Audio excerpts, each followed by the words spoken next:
Good evening, everybody. We are once again electronically meeting.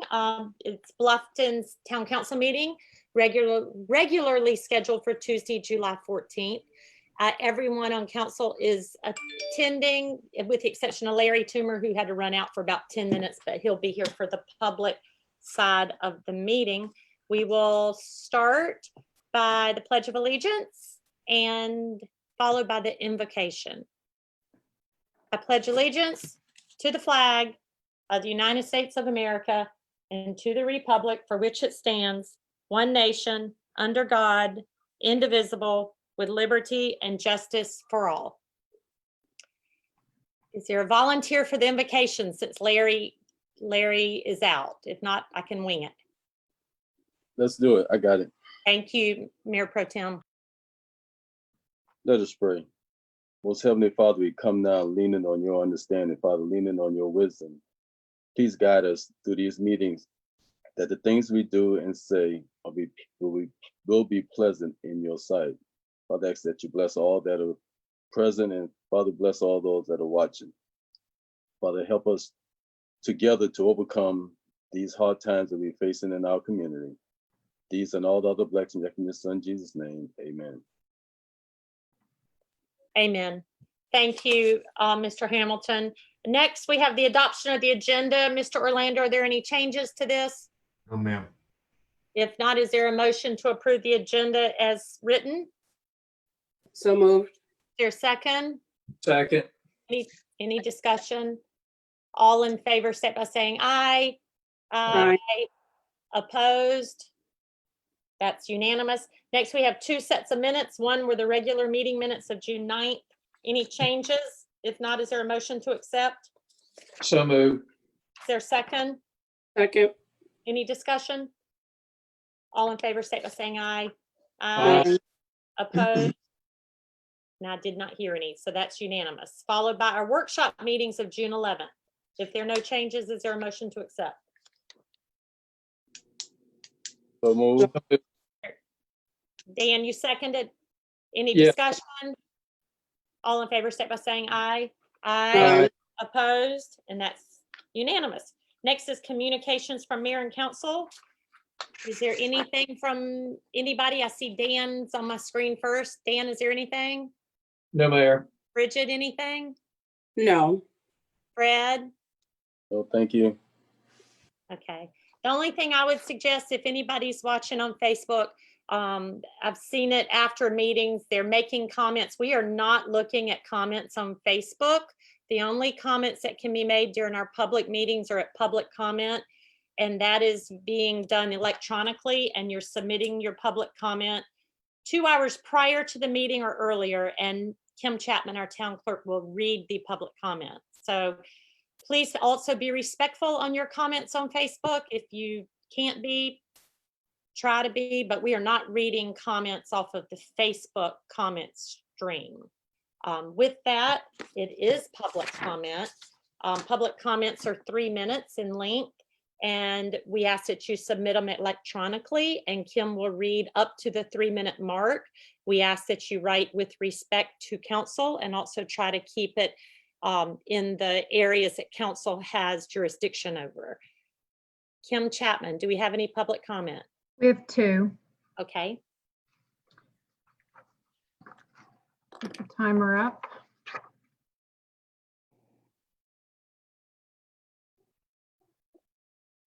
Sorry, waiting on the timer.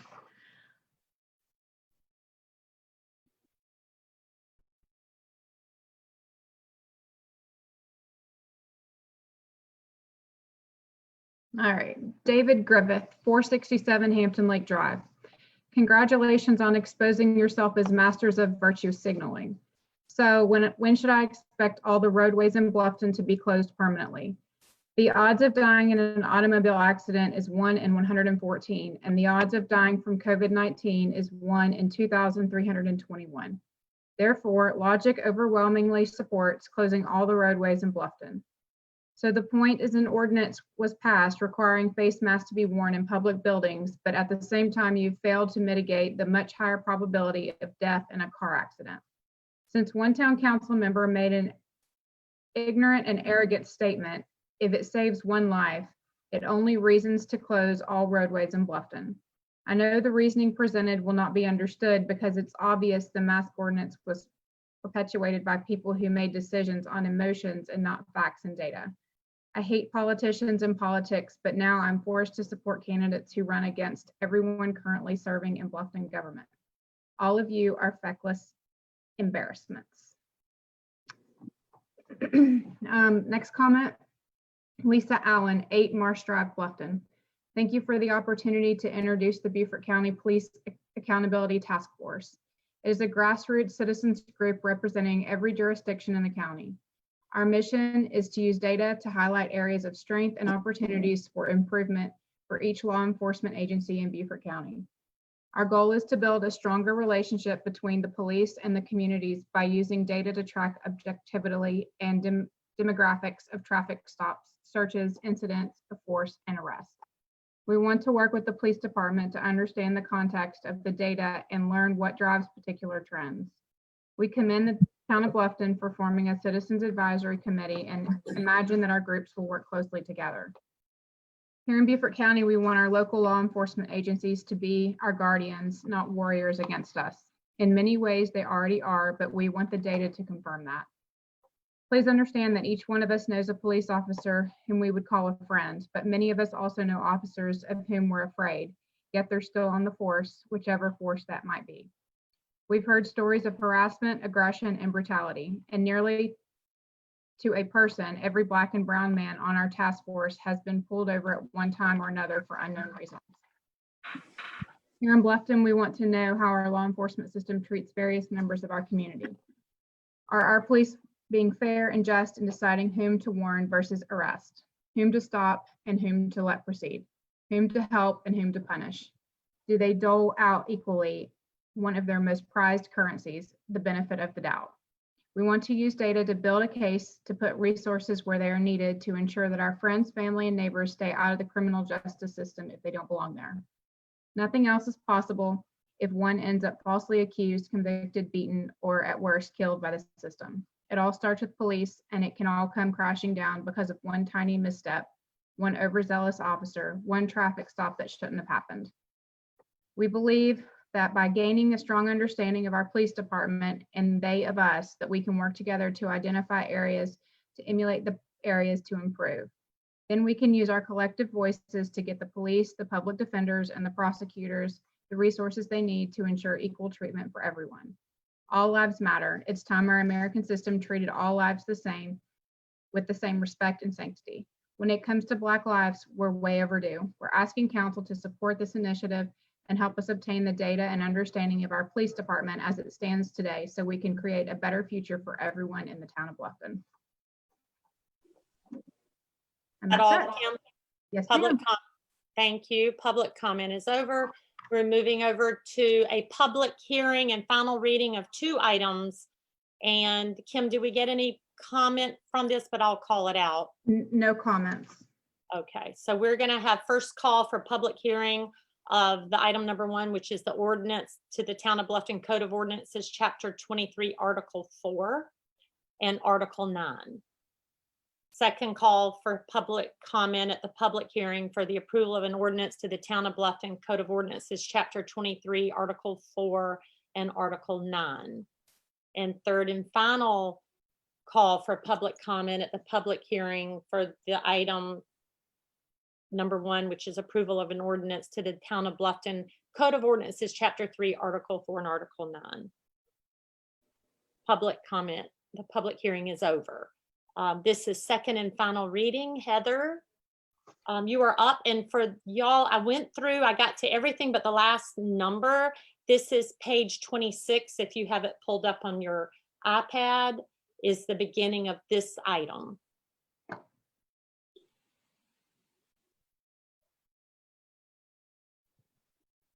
Heather. Okay, And I have it. real quick, if everyone else can mute while she's speaking, that would be great. Okay, as you stated, this is the second and final reading for proposed amendments to the Unified Development Ordinance related to zoning districts and land uses, as well as the associated definitions related to those land uses. We did hear this for first reading at last month's meeting, and there's been no additional changes or modifications to the ordinance. Just briefly going through this is related to uses such as shopfront manufacturing, storefront manufacturing, new uses that have come up, such as breweries, distilleries, and how they operate has changed over the years. So we're proposing amendments to the UDO to acknowledge those changes. This also includes the elimination of mini warehouses or self-storage facilities in zoning districts other than the development agreements and PUDs. So those changes, again, there haven't been any additional changes since that first reading. They are in your packet, and you should be able to see them on the screen here. It's the summary as well as the criteria. This does come forward with a recommendation from the Planning Commission for approval. Should this be approved this evening, this is the final reading and it would be effective at that time. Great. And like that, I can answer any questions you have or pull up. So I'm getting So to it. There were no, thank you, Heather. There were no changes from our first reading. Does anyone have questions on this? If none, no other questions. Is there a motion to approve on second and final reading of amendments to the Town of Bluffton Code of Ordinances, Chapter 23, Article 4, and Article 9?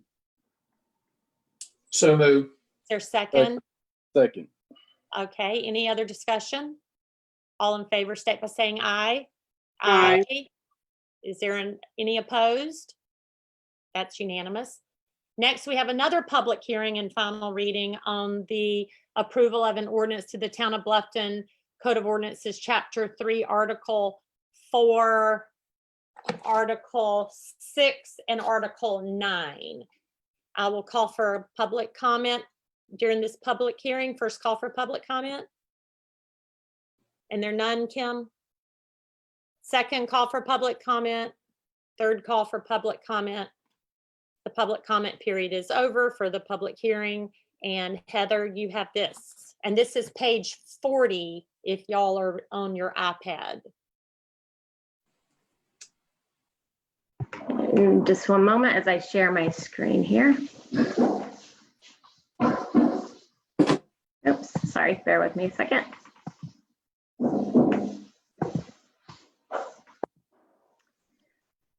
Okay, you should see here, again, this is some more amendments to the Unified Development Ordinance related to workforce and affordable housing provisions for new plan unit developments or amended plan unit developments that include a residential component, as well as the definition for those. You did hear this for first reading. We have not made any changes since first reading on this item, and this does come forward with a recommendation of approval from both the Affordable Housing Committee as well as the Planning Commission. The changes that were made, as I scroll through here, are to change the requirement for new PUDs or PUDs that are amended that include that residential component from 10% of the housing to be required to be available for affordable and workforce housing to a minimum of 20%. It also changes the definition from 120% of the gross area median income for Beaufort County to 100% for that qualification.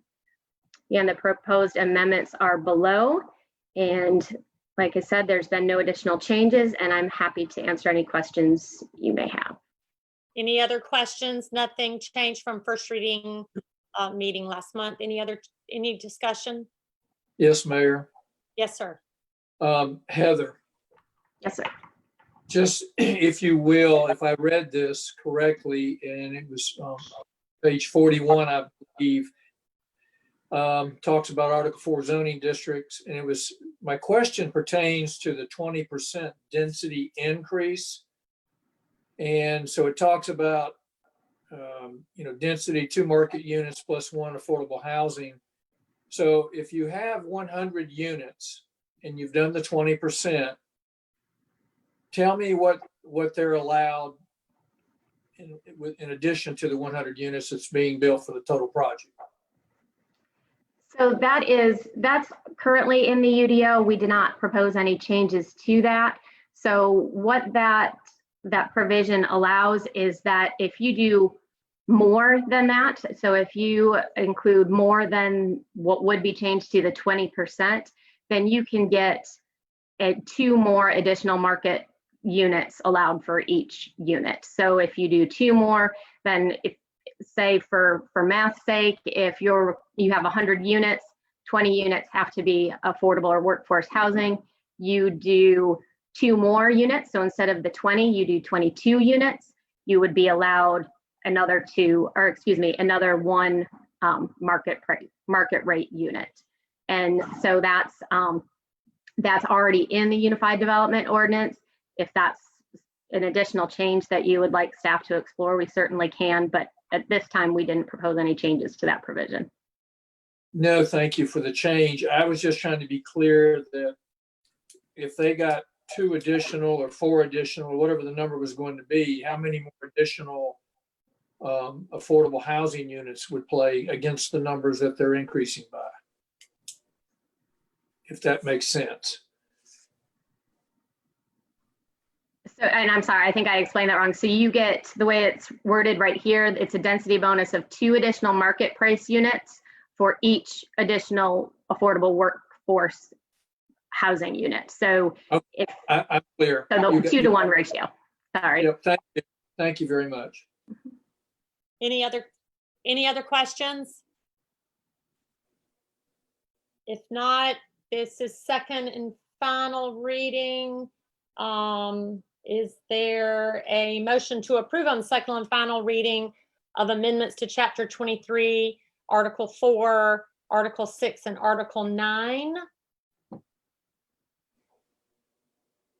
So moved. Is there a second? Second. Any discussion? I just want to thank the Affordable Housing Committee. It's a lot of work on this, and will be interesting to see how this plays out with our mission on this. So great work. All in favor, state by saying aye. Aye. Aye. Are there any opposed? With none, that's unanimous. And Kim, please note on these that Larry's not present. So when you do that. Next are our workshop items. We have 3. The first one starts on page 52 of our agenda, if y'all are on your iPad, and that is review of proposed text amendments to the Town of Bluffton Code of Ordinances relating to the regulation and certification of short-term rental units. It is Chapter 23 in our UDO. Article 4 is zoning districts. Article 9 is definitions, and as well as Chapter 6, which is business and business regulations. Article 5, which is short-term rentals. And this is a workshop. Heather, it's all yours. And this is page 52 on our screen. Okay, you should see here the screen with the staff report. This is, you may recall, this is to provide direction on text amendments to both the Code of Ordinances for the Unified Development Ordinance as well as the Municipal Code related to short-term rentals, related to the use of short-term rentals as well as a certification process for that. This is part of the strategic plan items that staff was directed to research and make modifications concerning the UDO. And there was also a workshop that was held on this item by Town Council. At that time, Town Council directed staff to put together a focus group. So that focus group included realtors, community members, developers, and just a diverse group from the Town of Bluffton to provide their insight and recommendations on this topic. As a result of that focus group, there was suggested amendments that came out of those meetings, and they are listed here on the screen. They included definitions for short-term rental uses, addressing things as far as what those definitions are, where they're allowed in an occupied dwelling unit. Is it certain zoning districts? Is it where does that include? And again, a certification process to address the safety and the just the unit itself as far as how that is. Also looked at best practices, what our neighbors are doing. A lot of other communities in the area are going through and have gone through processes to, again, have a certification process and address in their zoning ordinance.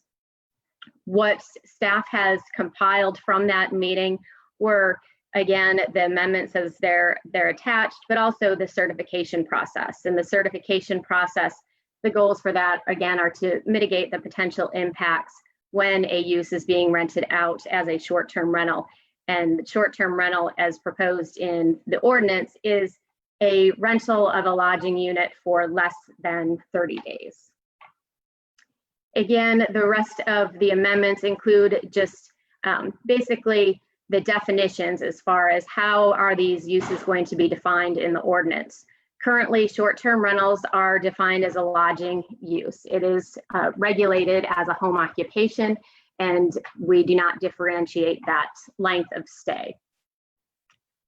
In this workshop agenda item, what we have is a simple approach, just moving forward with giving the basis and just moving forward from that.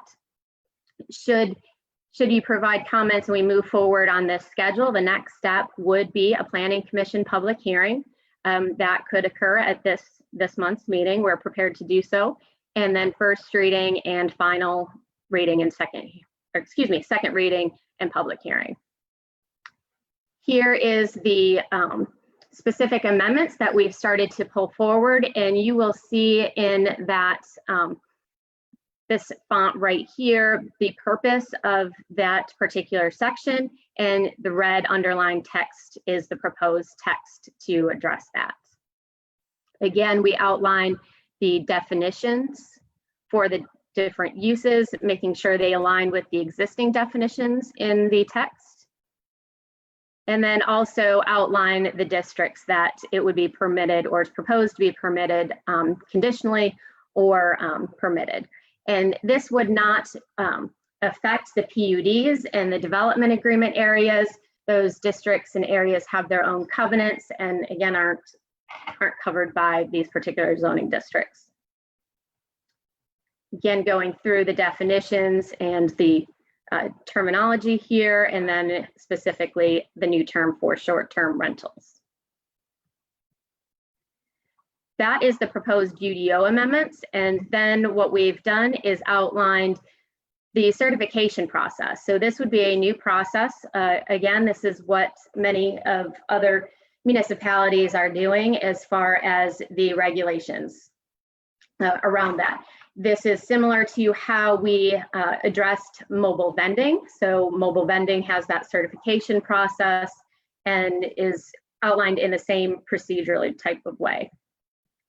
And we have been working with the finance department to work on this and how that certification and licensing would work. So all of this that's attached, and I'm scrolling through, is the new regulations. And again, it's to determine and to make sure that it is a safe unit, that we can get in touch with a management company, that trash is removed, and things like that, that were brought up by that focus group as things that needed to be addressed. Again, it would be a certification process, or what we're proposing as a start, a certification process that could be renewed annually, and something that may or may not have a fee. And we would work through, again, all those details with your direction. This is an example of what that certification application could look like. Again, just the information, definitions, where it is allowed, what those requirements are, the occupancy limits, again, responsible parties, and just outlining, again, what the license that you're expected to get a license and certification, the life safety requirements, and so on. This is an example of that application and what that would look like, what they would submit.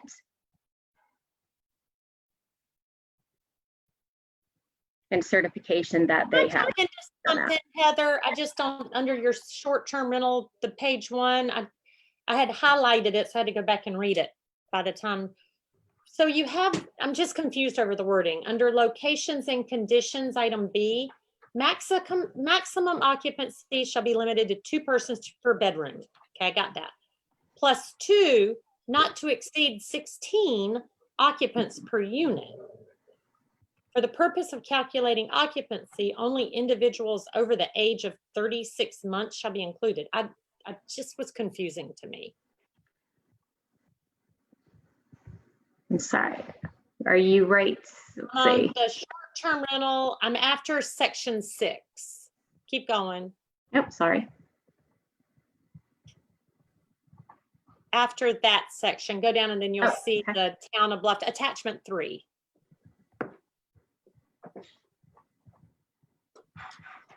I mean, maybe it was worded right. I just didn't, right there. Locations and conditions, number B. It just didn't make sense to me. And that is all something that we can change. This was a starting point. So depending on how we, if we want to limit the occupancy and what's that's limited to, we can certainly change it. It is. But are you saying it could be an 8-bedroom house? I mean, it just seems, I don't know, it just doesn't, somebody else can chime in. And it's 3 years and older, or does anyone else understand that? Maybe I just need educating on it. I think you're muted, Councilman Wood. No, I'm not.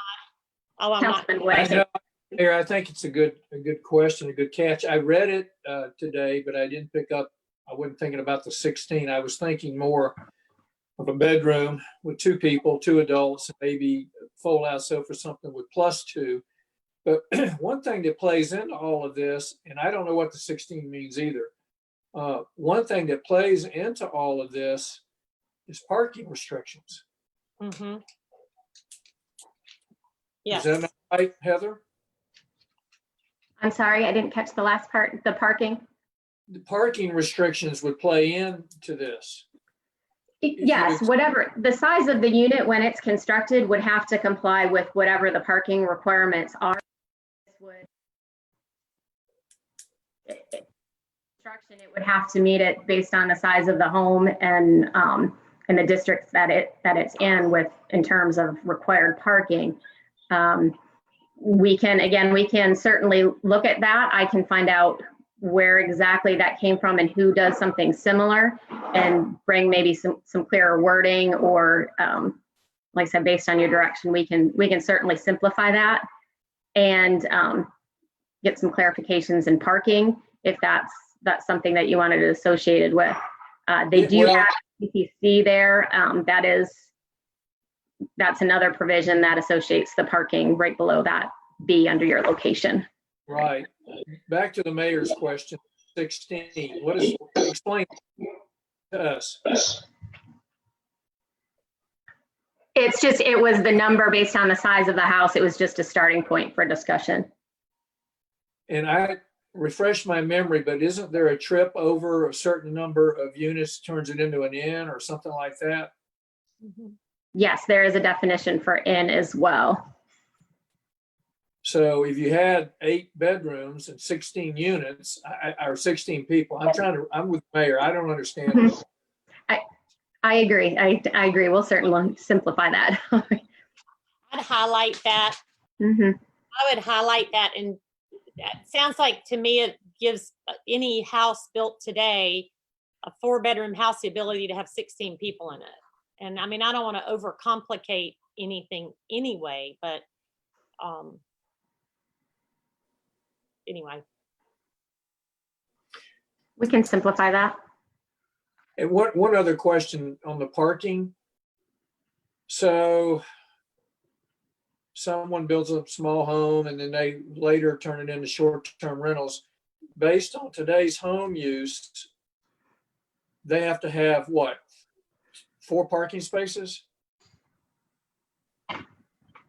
I'm sorry, a home of what site and 4 parking spaces?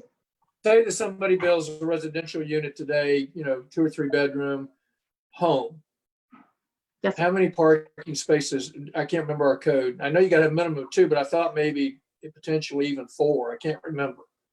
It's 2, and then I believe there's some provisions depending on the size that it goes slightly higher, but in most instances and zoning districts, it is 2. Okay, And then so if you built the house for residential use and later have multiple bedrooms and try to do what we're talking about, does the parking play into that?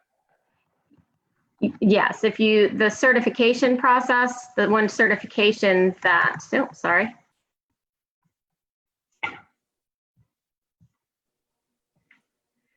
So you would need this, one of the conditions with the proposed certification process is off-street parking shall be provided at a ratio of 1 parking space per bedroom. So if you're going to rent it out and want to get a short-term, if you want to get your certification to be considered a short-term rental unit, you would need to comply with that C, that you'd have to have enough parking for the number of bedrooms that you're using. How would we know to police something like, how would we know? Well, the certification process, they do have to, let's see, we kind of scroll through here. They have to acknowledge it. If we find that they're in non-compliance, then we'd go through the same, through the violation process as far as enforcement. That's one of the options there. We were trying to set up the certification process so that it didn't have to be so cumbersome to go inside and do inspections of the homes, but that's also an option that we could do.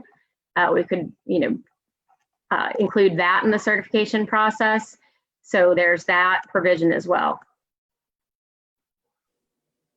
I have one last question, Mayor.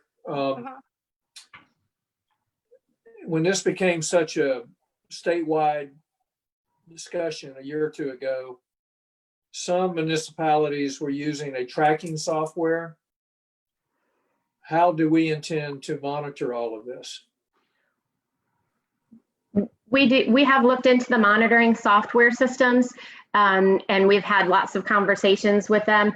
There's, I don't know as if our size would offset the fees that would be required, but it's certainly something that we have been having lots of discussions with as far as the different software companies that have that and how that would work with our current software, EnerGov, how we would make that work. But right now that we're just proposing to use what we have, not worst case scenario, but how would we use it with what we have? And that would be that certification process through EnerGov and licensing. But we have looked at those tracking software programs and how that works. And I don't have all of the answers for you yet on whether or not that's something that we would be required based on the conversations we've had more with the finance side of things. I don't know as if we have enough units to warrant that. So Heather, I'm sorry, anything else, Dan? I was just going to say, but we don't know. We don't know how many are out there. No, not at this time. So Heather, so I have one thought along with that area talking about the not to exceed 16. I'm guessing this passes, the short-term rental families who want to rent short-term will come to you and make an application, and you'll sit with them and talk about what can be expected. Do you go in and inspect the house? Do you inspect the area and see if it's capable of the 1 space per room? And are we telling them they can rent their whole house and their room above the garage? Or are we putting in there that only one structure, either the room above the garage or the main house can be rented? Are we leaving that open? And then finally, I would suggest that under responsible party, it either be the homeowner that lives in Bluffton or a management company that is based out of Bluffton. Because what I've heard the issues were when a resident many states over throws it on Airbnb. They may be responsible and they may be available, but if they're on the West Coast, I think that's what I heard the issues were. along with being proactive on this. And I know there are some in this meeting right here that understand it a lot better than I do, because I don't do short-term rentals. But those are my thoughts on so far on this.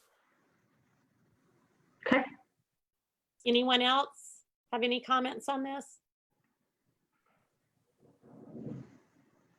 Okay. Do you have all our notes? Did you get all our comments, Heather? Yes, I will look at the 16 that you referred to and reword that and address that. Make sure that the management company is local, or that can be addressed, or the owner. And I believe we did try to make sure to capture that. And what I can also do is outline the process. It sounds like there's some process questions as far as what those steps would be once you apply, when we would inspect, and how we would deal with the enforcement parts of things like that. So I can add that to the information that we present to you as well. And then the other items that I did want to address are associated with, one, would you like us to review fees for that? We can bring you the information forward with what others in the area are doing as far as the certification fees, as well as the time frame. We know right now that we do have short-term rentals in the community. We know who has those home occupation permits to be able to do so, that are actually logged in the town's system.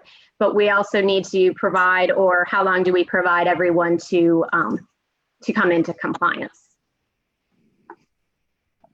Okay. Did she capture everything? I have one. I believe, Mayor Salka, you asked one additional question, at least based on my notes.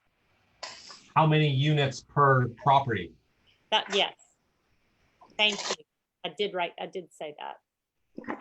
And Heather, I don't know if that's in your notes that you went over in your proposed edits, but I know we had talked internally as well along the way, that some of the concept is literally putting numerous structures on one lot and creating really circumventing the single family residential district to allow short-term rentals. And we talked about the continued utilization of the, remind me what the name of the bungalow court, as well as perhaps limiting this to one rental per property. There was a lot of discussion about that. Yeah, that was my other thought. I was in Palmetto Bluff last week, and they really do handle it well. They have a whole area with short-term rentals, and they clearly told me you can rent the house or you can rent the room above the garage, but you can't do both because they have parking constraints as well. So. And what we do have proposed, and apologize if I went over this or didn't go over this, is for a short-term rental unit that it is just one per lot. And like we were just discussing, it's the house, it's the unit over the garage, it's the garage unit, whatever the case may be. What we're proposing as a starting point is one rental unit per lot. So it would, the issue of the bungalow court, where it could be multiple units on one lot and they're all being used as short-term rentals, that's not proposed to be permitted under the proposal we're bringing forward. Heather, with your section above in red that says the use is permitted only within a principal dwelling unit, does that allow it in a garage apartment? That is under In. that is under in. All right. That's the in. I'll go back to the- Okay, I think we gave. So Heather, going back to my question, the other question. So what we're saying, this will be the honor system? No, not necessarily the honor system. What it would be, and that's why I think it would help when I come forward the next time, is have that process outlined as far as here's the process that staff will process the request, inspect, what we expect, what we're going to inspect, and how we're going to handle any potential violations. So, and that's where the certification process partners with the proposed changes to the Unified Development Ordinance. So they would be required to have that certification license requirement for any short-term rental units. Dan, I'll jump in. You know, Heather, I think we need to look at some kind of monitoring. We are Sure. smarter than this. And Mhm. with the technology today, it cannot be that expensive to have an online portal on our town site to monitor this. Correct. And we have the provisions to do so with the software we have in place today. So, but we will look to see if it is something that we need additional or supplemental software to monitor. So I will have all of that information for you when it comes to first reading, to really, again, outline that process, which we will need to do for any property owners and residents that want to consider this type of use or rent this type of use. So we can have all of that information for you the next time, as far as the inspections, the application, and things like that, if that would help. Right. Does that help, Dan? Yes, ma'am. Thank you for saying that, because that's what I was striving for. Also, I just thought of this at the last second. There's a lot of fraud that takes place with rentals. I don't even know if we want to get into that. I just know there's a lot of fraud, and I guess that's between the property owner and whoever their customers are. What I mean by that, Heather, if you follow me, we've had 12 people show up at the rental property that my wife owns that were taken to task on Craigslist, for example. Okay. Well, maybe that's something we can add in on education if there's someone that decides they want, you know, Debbie's so seasoned in it, but say I decide I want to do it. I don't know all that. Maybe there's some education we can put in place to explain to homeowners, just be careful of these places. These are more supervised. I think you can get fraud on any of them, but I think there's some short-term sites that are much more protected than others. But I do think it's between the homeowner and the renter, Dan. I'd hate for the homeowner to get in trouble because it goes up and it exceeds the limit, but then the homeowner knows that because they filled out the sheet on the requirements. Sure, and I agree with you. I like the educational aspect too. I mean, but I'm good. Thank you. Any other discussion on this? This will go to Planning Commission and then back to us for 2 readings. Yeah, I had a question, Mayor. Yes, Bridget. So Heather, will short-term rentals within the town limits be subjected to the ATAX fees? Yes, Okay. I believe so. And we're working with Chris Forster and his department to make sure all these changes are in line, but I believe so, yes. And that's part of that certification process, that they understand they need to pay all the fees. Well, I think it is yes, because the ones that are doing it now are paying it. So the answer is absolutely yes. Yes. That's correct, yeah. Thank you. I don't want to speak on finance department, get something incorrect there. Okay, so you got good guidance from us. We'll see it after Planning Commission. Okay. Next workshop item, and Heather's still up, it's the contributing structures. It's chapter 23 of the UDO, Article 3 application process, Article 4 zoning districts, and Article 9 definitions. That is page 72 if you have downloaded the agenda the way I have. Heather? Sorry, bear with me while I pull up the next packet here. Oops, sorry.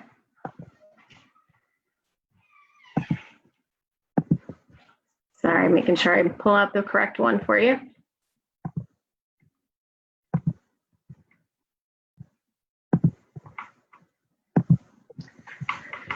Okay.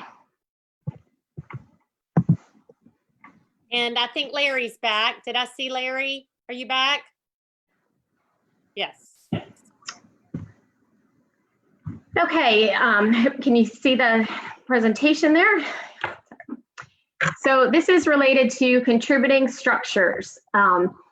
As you know, we have had workshop items on this in the past and had various different elements that we needed to move forward with the UDO as far as amendments to really rectify some things with our definitions, the contributing structures list as we currently have, to move forward with some other initiatives in the strategic plan, such as the Bailey Bill, economic incentives, the alignment of the national and the local districts and things like that. So this is another workshop item related to the changes that we're proposing for the contributing structures as well as the inventory. So again, like I explained, it's the definitions as well as the process and the criteria that's used to determine whether or not a structure is eligible for inclusion on that contributing structures, or the list as we typically refer to it as. This here's on the screen is the definition that we currently have for a contributing structure. It is it's very lengthy. I'm not as clear as I would recommend that it be, so we're proposing some changes.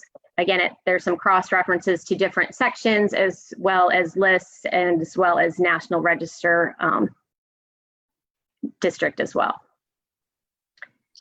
Again, there's an attachment in your packet, and I will also pull it up in a moment here, that includes the inventory. And those are structures that were previously listed on the National Register, or that in the 1996 National Register list. And then there were also two other lists and local historic resource surveys done in 2001 and 2008. Contributing resources or contributing structures can be listed nationally, locally, or both. All structures that are on that are determined to be contributing on the National Register are also on our local contributing structures list.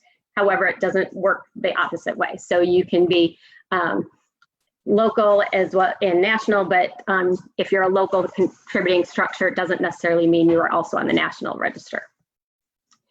The 2008 inventory is what is considered to be that the town's current contributing structures list. Here's the proposed text. Again, it is really rectifying and clarifying, simplifying the definitions related to a contributing structure. So what's crossed out as typical is what's proposed to be stricken or eliminated, and the new revised text, that underlined text here.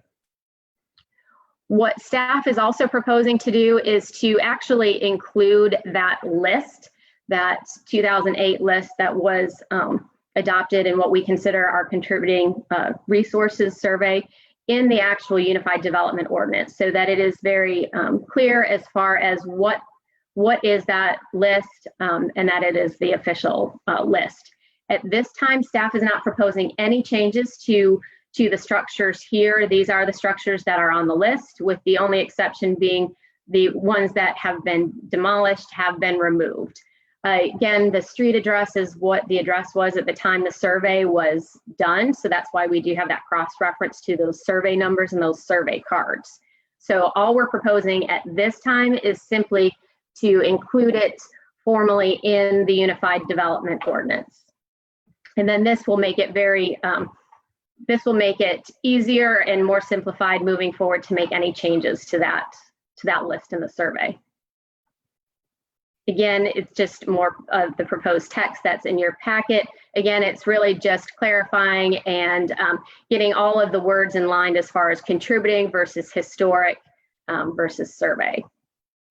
This here is a little bit hard to see on your screen, but we also have a historic resource map that is on our website in the map gallery, and where we have mapped out those historic resources that are listed as contributing structures. So again, I can always zoom in, but what you see is the list here as well as where they are located in the town. So now moving forward to the criteria. So the criteria that is in the Unified Development Ordinance now are 10 different items.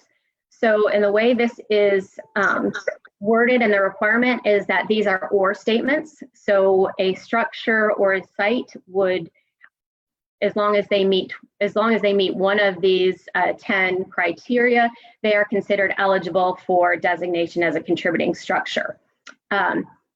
Right here, I referenced this is all listed under 3.25.3.a. Point B states that it must be 50 years or older. So this is the current list. What at this point we can, since this is a workshop, we can make any changes or modifications to the listing of what the criteria is. This is very comprehensive list, and I will scroll down to the state's requirements as well, and a lot of them are similar to what's already required from the state. Or there's an option where we can simplify this and kind of condense them to match more what, again, those state requirements are.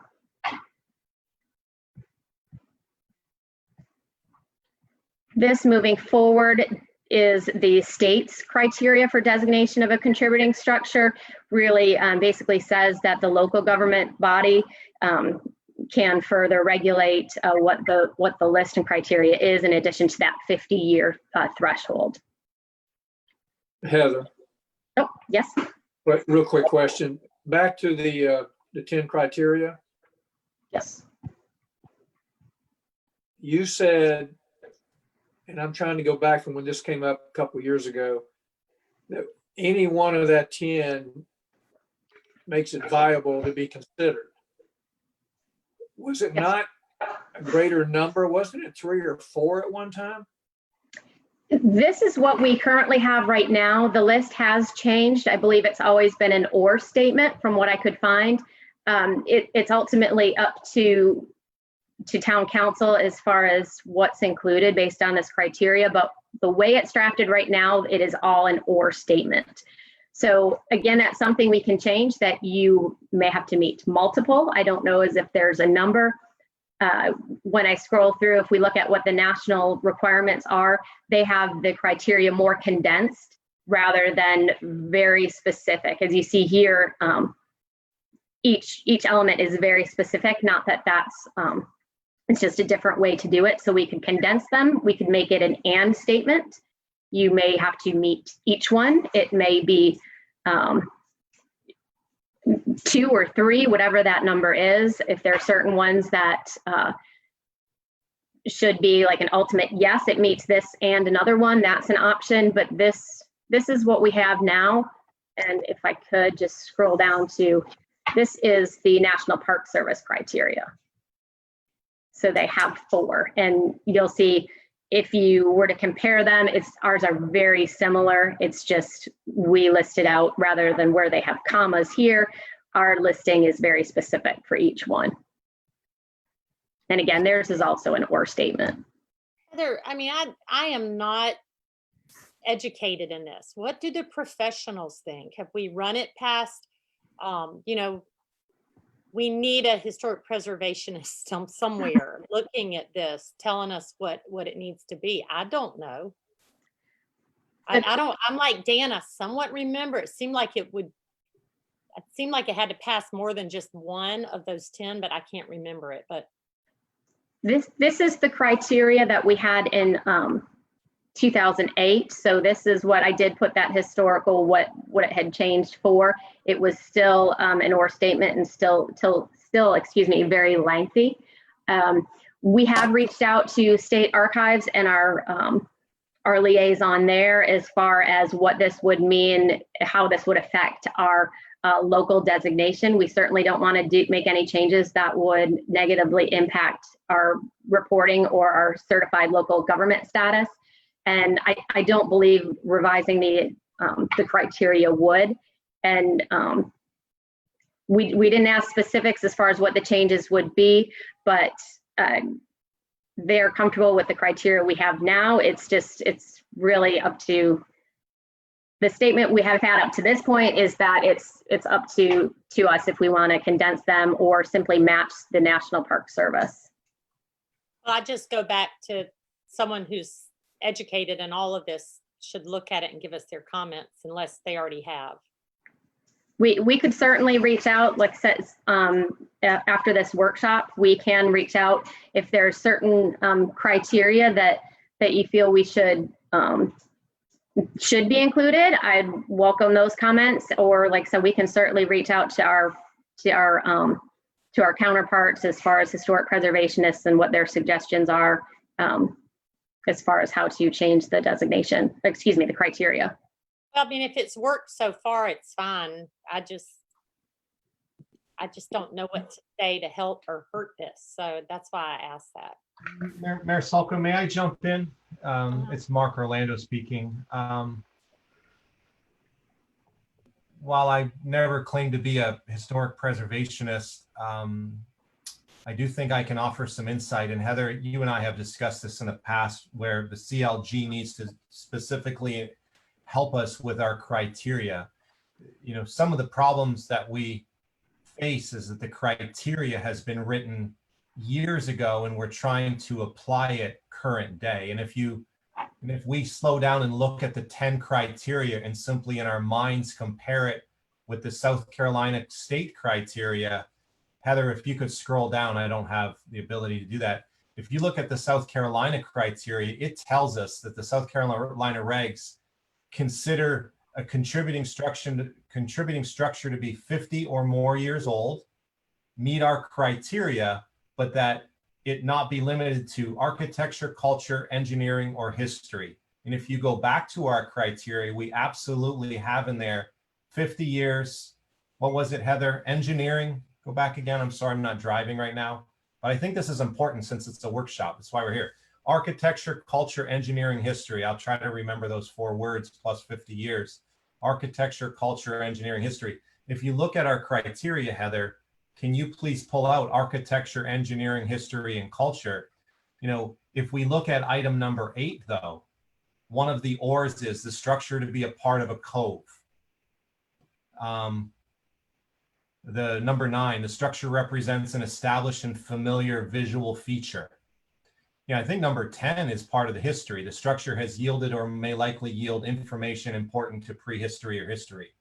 Number 7 is definitely intact and in alignment with the state criteria. Same with, look at number 6. The structure is the work of a designer whose work has influenced significantly to the development. So now we're saying that as long as it's 50 years or older, one of the items might be that a significant architect or designer worked on the structure. So our criteria that works for us locally, that builds our contributing structure list, is much more robust in layers than what the state layers is requiring us to have. And so I think that the question is, what is our appetite? Town Council, what is your appetite to define a contributing structure? And know that we've been through a couple of questions whether structures should or shouldn't be on the contributing structure list. The first, or the one big one that you all spoke about was the Messick's property, the old gas station / eggs building, as we know it. The next one most recently was the Guccio residence. And so at least those 2 folks have come forward to the town at some point and said, I don't believe my structure is contributing to the historic district. So there is a balance. And if it would help, we could get CLG back here and simply place this back on a workshop item and get the CLG experts from the state who really define that criteria and keep our status as a historic district live and well back here for you. Well, my suggestion is just a preservationist or someone from the state say, yes, y'all are on the right page. That's my only suggestion on it. Until we get a preservationist on staff that can help us, I think we should utilize that. If I could, Anybody else? Hey, Larry, welcome back. thank you. If I could just hit on a couple of things. I thought one of our main objectives was going to be, first of all, the notification process, because there's so many people who have structures that they they might be 51 years old and they were planning on tearing it down and building a new house next year. And the, you know, the whole protecting the property owners' rights and interest, you know, after they've owned something for 50 years and paid taxes on it. All of these structures are made by man, and everything that man makes it has a life, you know, whether it's a boat or a house or even a human being like us, we all expire at some point. So I don't feel like we have protection for those people who happen to have structures that aren't worth saving. You know, I mean, they can't move on with their life. They can't capitalize on their, you know, maybe lifetime investment. So that's what, you know, I think our biggest, my personal problem that I have, I don't want to tear down anything that's significant either, but there are structures here right around us that, you know, would cost 20 times more to try to save than someone could build a new modern home on. So I think we need to have something, whether it's some wording in here to protect them as far as giving them a choice or some type of heads up on, oh, okay, your house is going to be 50 next year. You know, after tomorrow, you can't do anything. So that's, you know, that's where I'm going with my thoughts. Mayor, Yes. I wanted to follow up on your thinking. I concur with your thoughts as well. And I would like it reviewed. And when I was thinking about the 10, and I'm like you, it seems to me a few years ago it was it had to meet 3 or 4 standards. This is, you know, some of these properties, we only have 2 on the National Register right now. And so, you know, that's an extreme situation. They have to rise to a very high level and standard to make that designation. So I don't necessarily say, you know, these other contributing structures are going to ever accomplish that, but I do think that the standard to become a contributing standard, you know, significant contributing structure should have a little bit higher standard. So what I'm saying is you got 10 items here. One makes it awfully easy to just about call anything a contributing structure. So I would like a second opinion on that. And that actually covers Larry's concern. I mean, in a few years, mine's going to be it, but none of these other things, just because of the age, shouldn't make it a contributing structure. I think we have to figure out, and I think, like I said, let's go to the people who know what they're doing, let them look at it, tell them our concerns, and maybe it's 5 of these items, or I would rather someone tell us, so. Okay, and I can certainly will do that. I have had a chance of the list that we developed here was actually drafted from the model ordinance from State Archives. So I will circle back and talk to them about you know, simplifying that, or like you said, making multiple, and then also to just the way there's no automatic designation of being a contributing structure. All the structures would go through essentially a rezoning process with the notification of that you're being considered for whatever reason. And we've also had, you know, people can come to us and request that they be considered designation.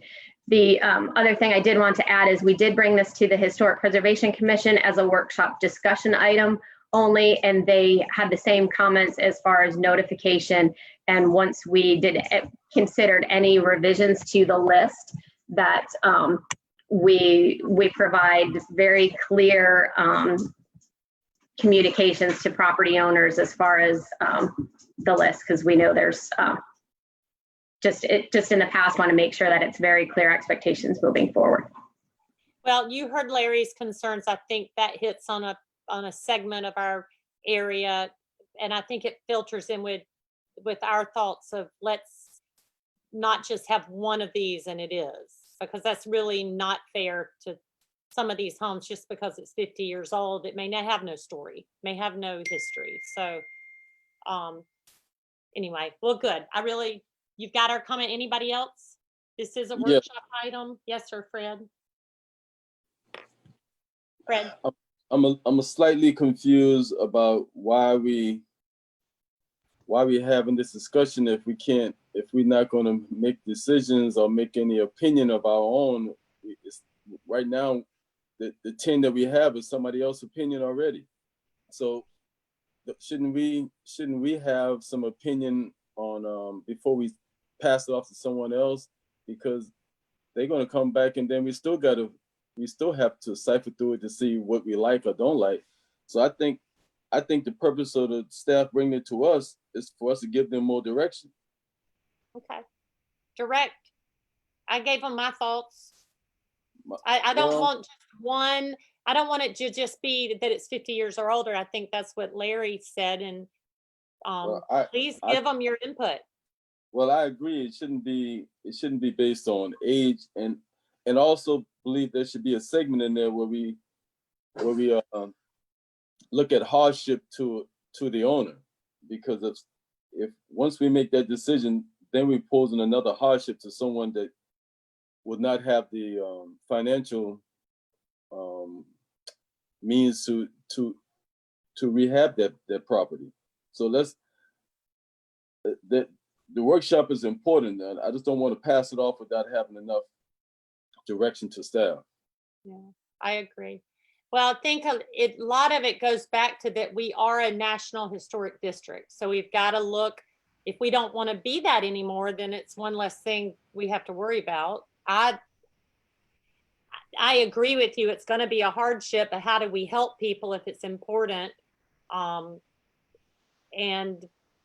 my suggestion is, I would love that opinion, but I think we need to add 3 or 5 of these have to be in place. And then maybe it's a sit down with staff and whoever, if there is a hardship, if it's an important part of our history, how can we help somebody if it is important to us, to keep the history and the heritage of our people way before us intact. You know, I guess I'm a little odd on this. I grew up in a town where if it was old, they just tore it down. And you go through my town today and it's anywhere South Carolina. It doesn't have the uniqueness of Garvin Garvey House, the Praise House. You know, so if we want to be a district, I think we've got to have some structure in place, but case by case basis, how to help those with hardship. Any other feedback? Yeah, I agree with that, Mayor, that there has to be a clause in here that says case by case, you know, because if we look at something and even though it may have been built by some significant builder that's been dead for 200 years, I mean, if you can't feasibly restore it, then, you know, the people who own it should have the right to tear it down, or either the town should have to come in and fund the rehab. I don't think the full burden should be going to the owner of a structure that actually meets some of the criteria. And the more criteria on this list that we make it, the better, and the more places that it will eliminate also. So, you know, I don't have all the answers. Larry, you don't have all the answers, but you got some good points. But the point that I think is more important is that we still have to make this Bluffton. We can't make it somewhere USA like the mayor might find her trying to be. So let's make it Bluffton. That's and how can we do that? The only way I think we can do that fairly is to look at this list and find out what's important to Bluffton, and then let's try to be as careful as we can about posing financial hardship on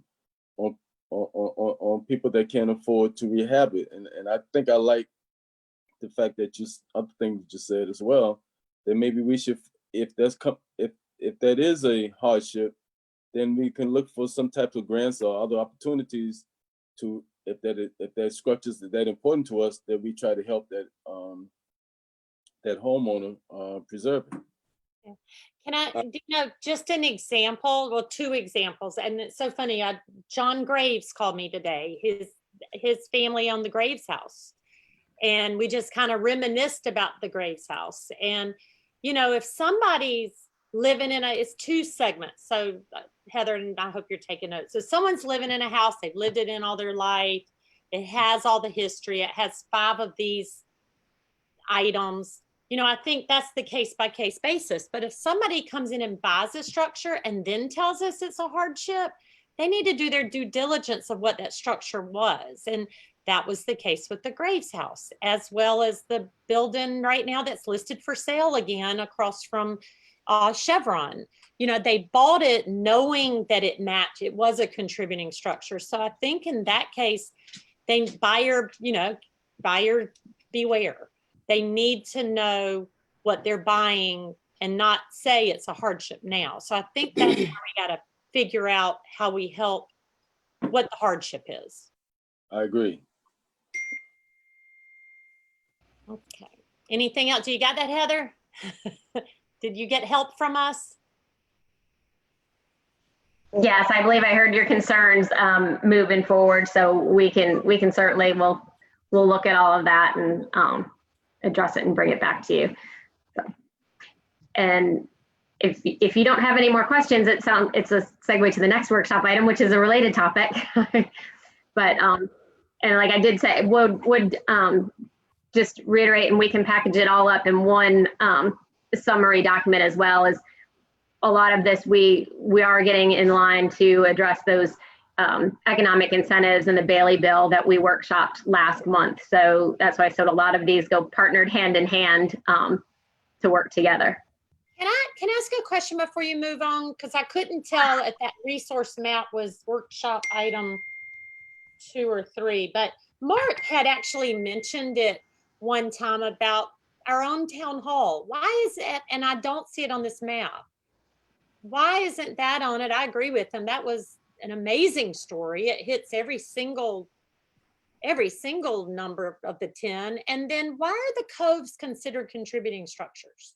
Because of one of the items on the 10 reasons it should be one? The coves, I believe, are on the National Register, so that's why they are on the list. So they meet that criteria. Why Town Hall isn't on the list, wasn't part of that 2008 survey. Why, I don't know. Would it qualify and could we add it to the list? Certainly. Okay. I took it from Mark. So I thought Mark had a great idea. His conversation about it, it's just such a museum in itself. Okay, that's all I had on that. Okay. So we are item number, what are we on now? 3, workshop item 3. And this is the uninhabited structures. It's page 81 for those of you scrolling on your tablet. Okay, Heather. And this is a workshop item, yes, yet again. Sorry, and bear with me again. I want to make sure I keep all these documents straight for you.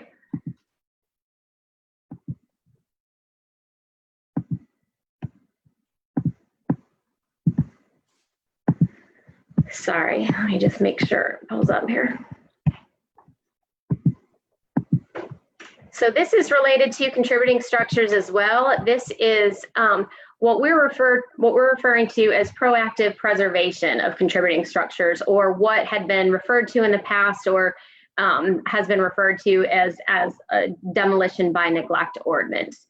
So this again is one of the strategic action plan agenda items that town council requested staff review and bring proposals forward for consideration. We did have a workshop on this item a couple of years ago, as a matter of fact, and at that time staff was directed to develop an ordinance that specifically addressed the maintenance of historic contributing structures. So again, these are structures that are already on that contributing structures list as approved by town council. So what staff has done is researched various ways to address that, in addition to supplementing that unsafe, uninhabited structures requirements that are already included in the municipal code and the building code requirements. So just outlining again what contributing structures are, which we've just gone through. and just indicating that the proposed ordinance. We've discussed with the building official the proposal as far as how to move forward, and he has reviewed that. The way the ordinance is drafted before you and what's in your packet is the process that really outlines what needs to be maintained, and whether it's, again, and it's just to make sure that we retain those structures, like's been mentioned, the Graves House, the Garvin Garvey House, things like that, that have been identified previously as structures that are important to the town of Bluffton. Again, this just outlines the next steps. This would come before the Planning Commission for a public hearing, as well as back to you all for first reading, as well as second and final reading. In the attachment, this is all a brand new section of the ordinance. It would be as part of the Unified Development Ordinance. And again, it just outlines the, again, proactive preservation. So the intent is to avoid that deterioration, or once the deterioration really progresses, that there's a process in place to rectify that, to notify the owner, meet with the owner, establish a plan, and then if for some reason that can't happen, how the town may assist. Outlines those conditions of neglect as far as what they are that are here on the screen. So just outlines what those general characteristics are, as well as, again, outlines that process. So how it would be initiated, whether it's initiated by the owner, a resident, or town staff. And again, just goes through the process of what that entails. This, as it's proposed, and from previous direction, at this time, we're just proposing that it apply to just, again, that approved contribute structures that are listed on that contributing structures list. And again, just the process, the remedies, penalties, and things of that nature. So just exactly how that would work. This is just for historic and background information. In the past, there was a demolition by neglect ordinance. So this is for reference as far as what was previously in the Unified Development Ordinance, but had since been eliminated. And all of these are included in your attachments. And this is the map larger. And here's that historic resource survey map that we talked about at that last workshop item. So this is the way the proposals drafted before you this evening as a workshop item, is that this is the list of structures that, if this were to be approved, that it would apply to.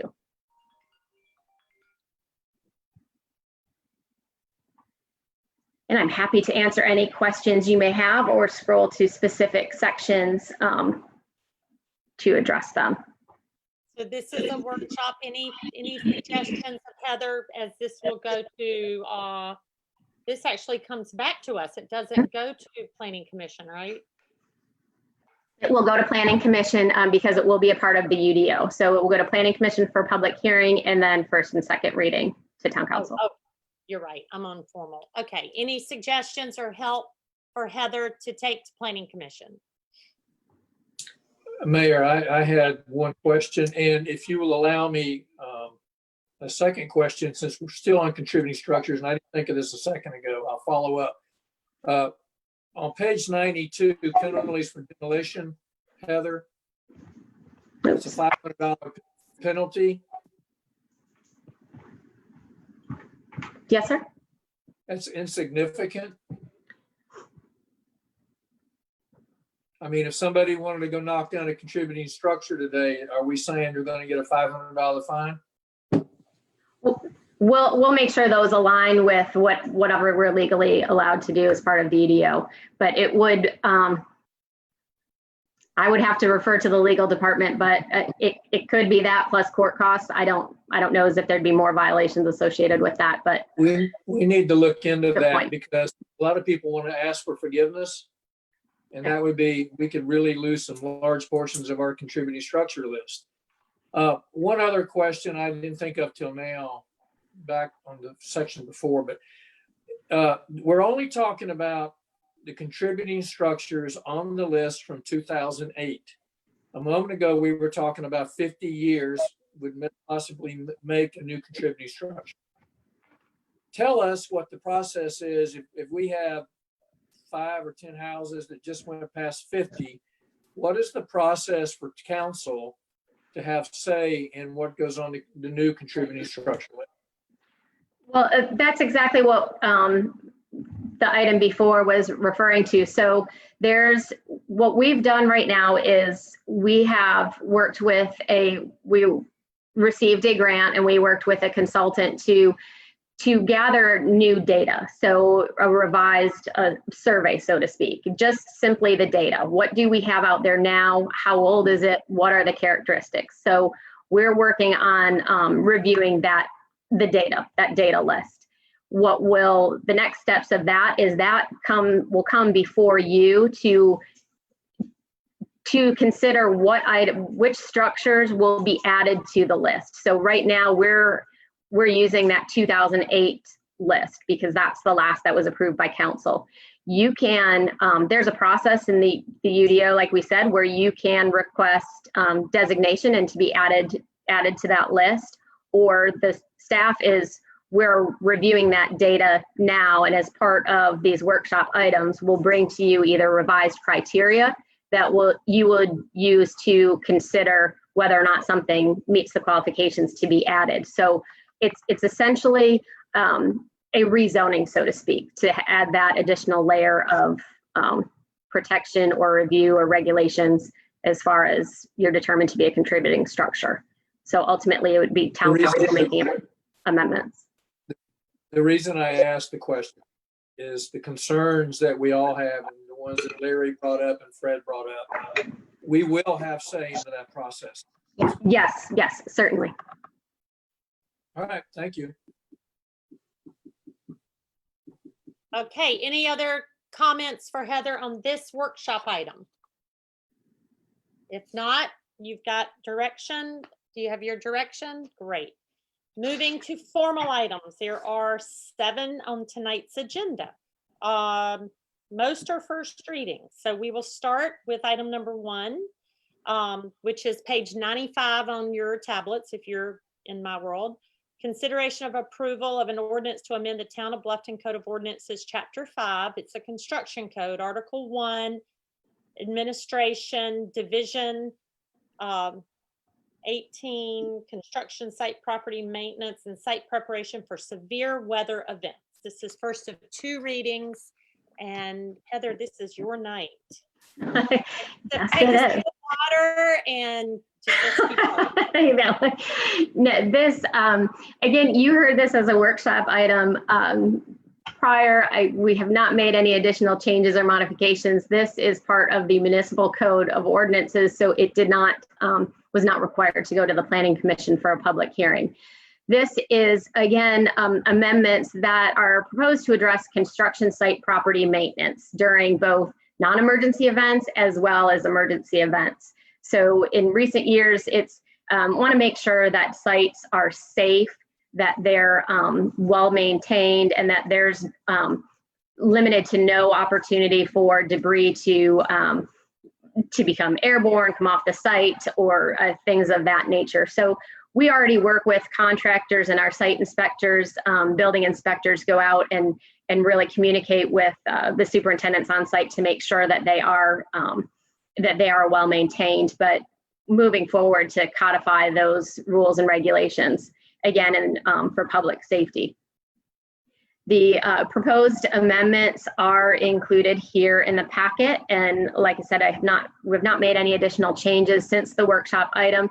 There was some questions as far as when the emergency provisions for severe weather events did take place, and it is, I will scroll here to get it here, but it's basically at the direction of the town manager in the event that there's a significant severe weather event, or whenever there is a warning issued for Beaufort County.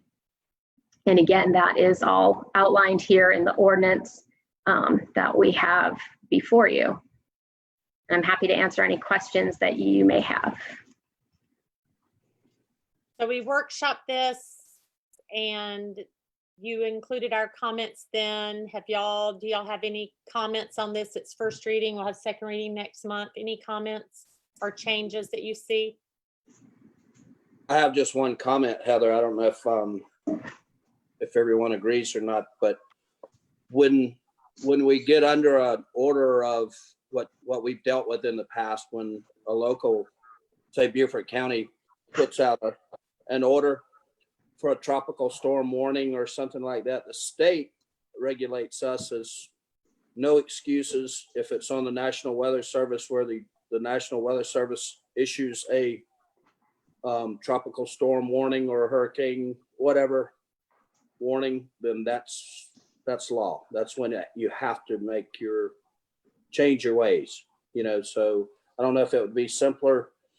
First thing that's going to happen that I see is construction sites are going to not get the notification. So nobody told me, I didn't know anything about it type deal. So I don't know if that's important to everybody else or not, but it could clarify it and make it a little easier to enforce. So I think that's one of the areas they're trying to, Larry, and I'm on that section 5272, what the intent is. Because it could be something besides a tropical storm or a hurricane. It could be thunderstorm warnings, so I don't know how she would change that. It's not just for emergency operations, but I see what you're saying.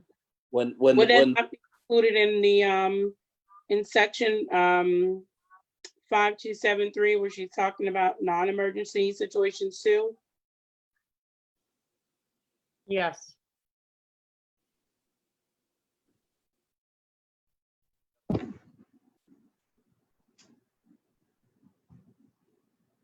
Yeah, I'm fine. I'm not trying to complicate. But You know what? Why don't we, I think it's good. I think that it's putting these developers kind of where they got to keep their sites clean. And if I can promise we'll get the calls if it was, again, I think we educate and advocate, don't we? Before we try to penalize. As long as Yes. Are you okay with that, Larry? yeah, I'm fine with it. My point was the local government gets their information from the National Weather Service. So before, that's fine. I'm good with it. Bridget, I didn't mean to interrupt you. Did you address what you were asking about?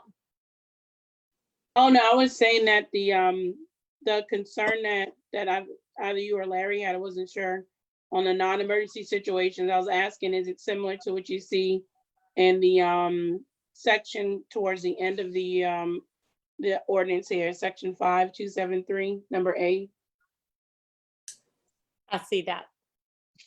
I think that does hit the when EOC is called in. So, okay.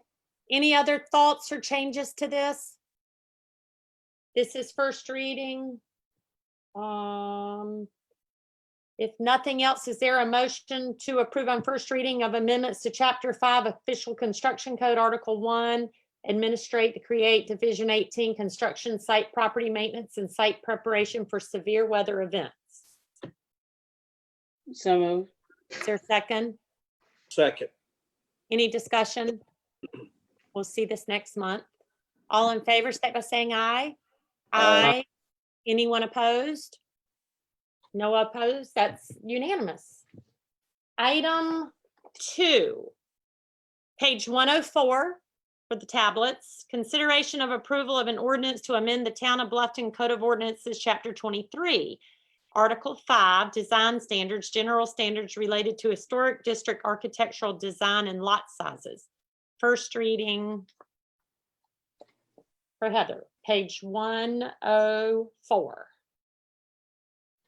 Okay, moving forward with some more amendments to our Unified Development Ordinance. These amendments we also workshopped as far as they are what's in Article 5, design standards specifically related to the historic district.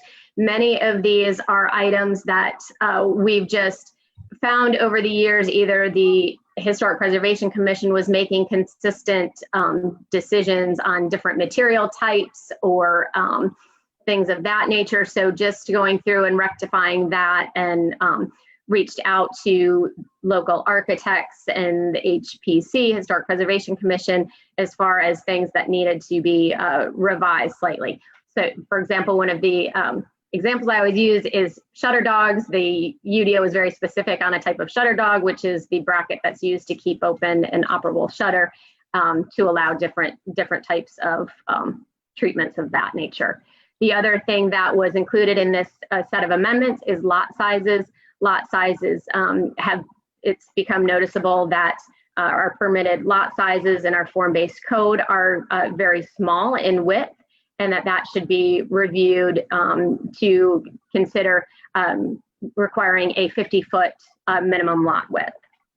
The HPC, as well as the Planning Commission, reviewed and made recommendations on this ordinance amendment.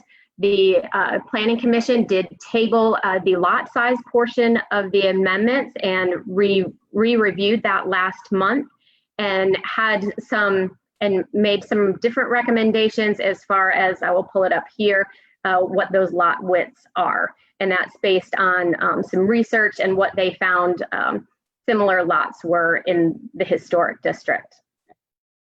Again, going through these, this is something that was requested for town staff to review as part of our strategic action plan, as far as continuing to review the Unified Development Ordinance.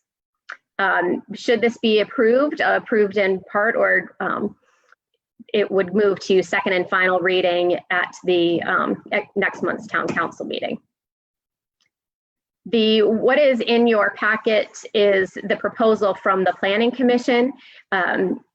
Again, you can modify this or revise this however you all decide to move forward. What they've requested is a slight modification, not a uniform increase to 50 feet. So the larger building type, again, because of the form-based code, it's based on what type of building it is you'd like to do on the property. So if it's a Main Street building, 50-foot lot width. And their recommendation was some of the smaller type of units to increase it, but to not make it a uniform 50 feet. And again, that's the recommendation from the Planning Commission.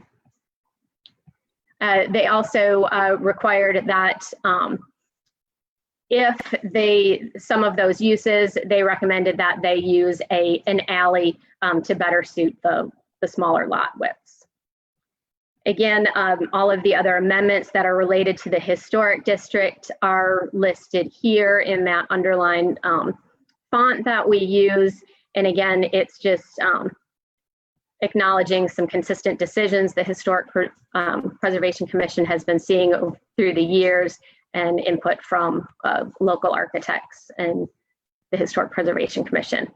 I know there's a lot of information in this packet here, so I'll be happy to entertain any questions that you may have, or wherever you'd like me to stop here.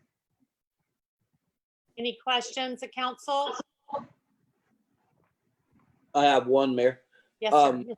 Schumer. Heather, I didn't have a chance to really read this as close as I should have. This does not affect garage apartments.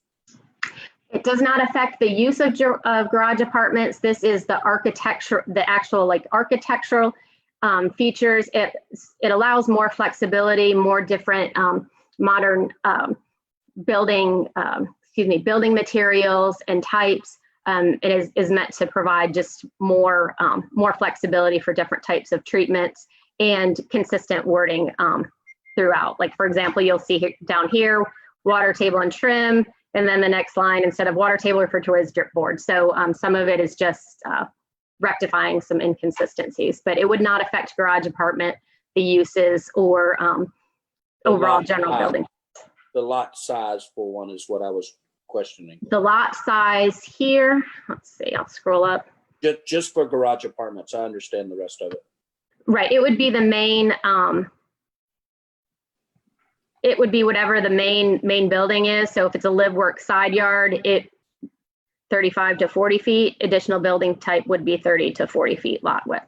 But if you have an existing lot of record, it would not, this is for new subdivisions. If you have an existing lot of record, we would review what you currently have and what it closely aligns with and how you can move forward. So this wouldn't, Gotcha. Thank you very much. this isn't meant to negatively impact that. Any other So- questions? Yes, Mayor. Yeah. So Heather, on the page that we're looking at, how did you feel about it? The Planning Commission's recommendations. It's I mean, it's wider than we have now, which we understand that they're too small now. It's not, it's maybe a good starting point. They did recommend, again, that you use alleys or other ways to get to the property. Their intent was, we looking at the Wharf Street lots, which are about 40 feet in width. Saw that as a project that moved forward with positive impacts. So that was their goal. 40 feet or 50 feet, if something, I don't want to necessarily change it if it's to keep changing it, but if it's not working, we can certainly change it. And there's always means for a variance. Again, it's wider than we have now, which we do know there are small lots. But is 50 feet wrong or 40 feet? I would say no. I don't know exactly what the magic number is, but this is their recommendation. And sorry, I don't have a clear yes or no. But Well, I'm looking at all this, I talked to a lot of builders, and again, it's not what I'm educated in. So I would ask, has HPC looked at it? Where have we gotten our input from? But builders tell me there's some places you can't do an alley in Old Town. And I don't want to come back and change this in a year. I've got a lot of feedback from people that they said 50 worked. And not to, houses already built, those are grandfathered in. They can add their garage and everything's good. But 50 feet gives more ability to have a garage apartment in back, honestly, than a 40-foot lot. And we're going to run out. I mean, I live on a big lot. A lot of Bluffton was built on big lots. So I, for one, would like to keep it at 50. If you're saying this and you're not gung ho and say, well, we can change it later, that to me means we're not totally sold on the slight change. So does this also affect square footage on lots, or is that another code? no, but there are, there's the build to lines and the setbacks.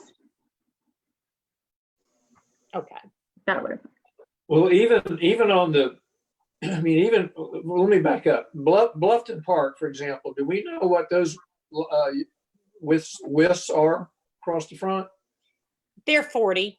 That was something brought up to us before, but they all were designed around alleys, one big plat of land. Now we're trying to Right. fit that same look on a lot or two, like Gerard Street. I remember the thought was to do an alley down Gerard Street. It didn't work because the type of houses didn't work on the lots with an alley. So yes, those are 40-foot lots, Dan. And then you have setbacks on the sides. But it was one big palette that was planned with it wasn't a lot here and a lot there. And people subdividing, I think it's just such a different dynamic than when you have, 30 acres of land and you can plan your alleys and your infrastructure. I just look at Larry Street. Those are all subdivided into 50. And I think it was good. I mean, I could go higher, but if they were higher, there would have been a few less houses in this street too. And it wouldn't look so cluttered. That's just what I've heard from residents in town and builders talking about building on such small lots. There's nowhere to put your dumpster. There's nowhere to, everybody's on a sidewalk. That is true.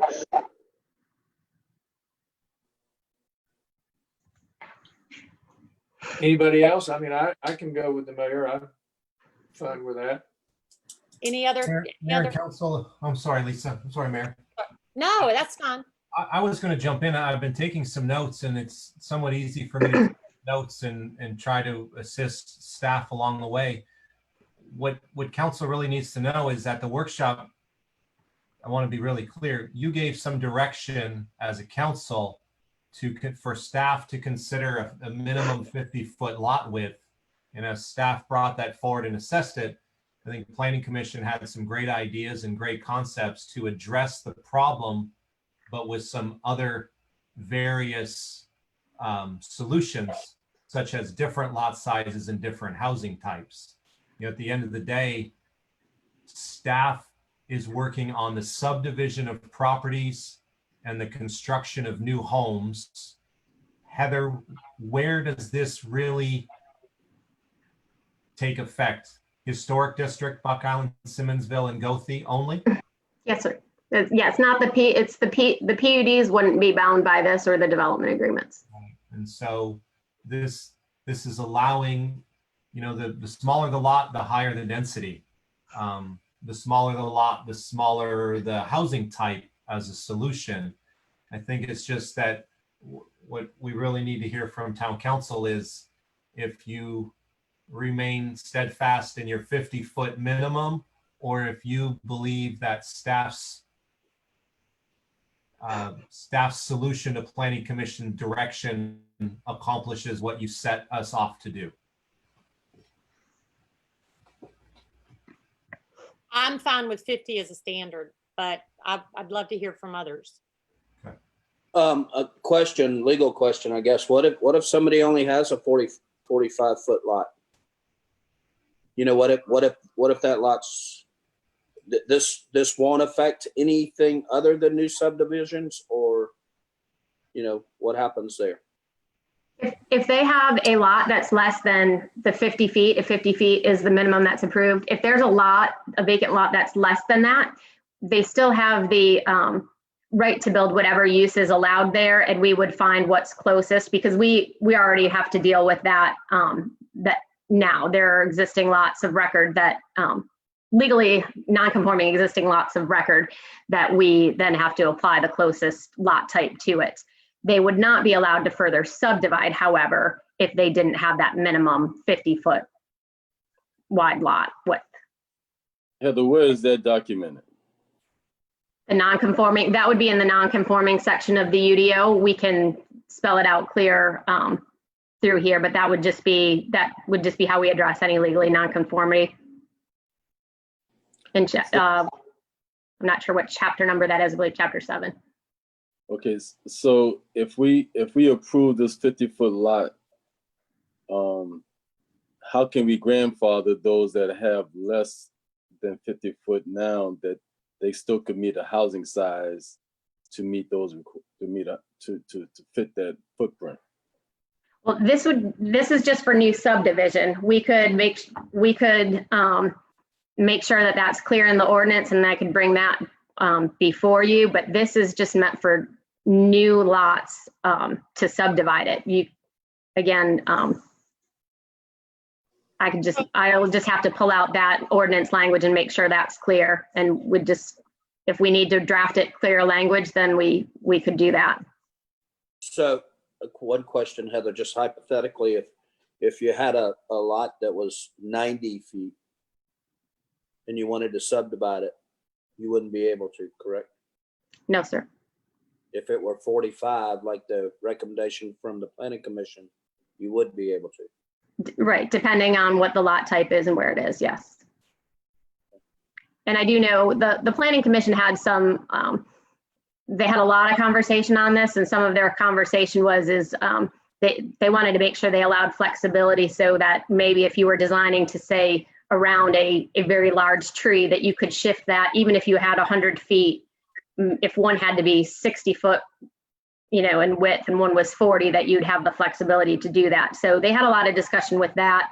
And their discussion was, again, based on building type and how to address some of those problems. So that was just the perspective that they looked at it as far as bringing another option to town council for their recommendation.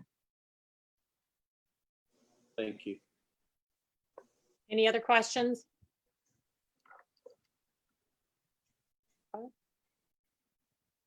Well, what's the will of council on this?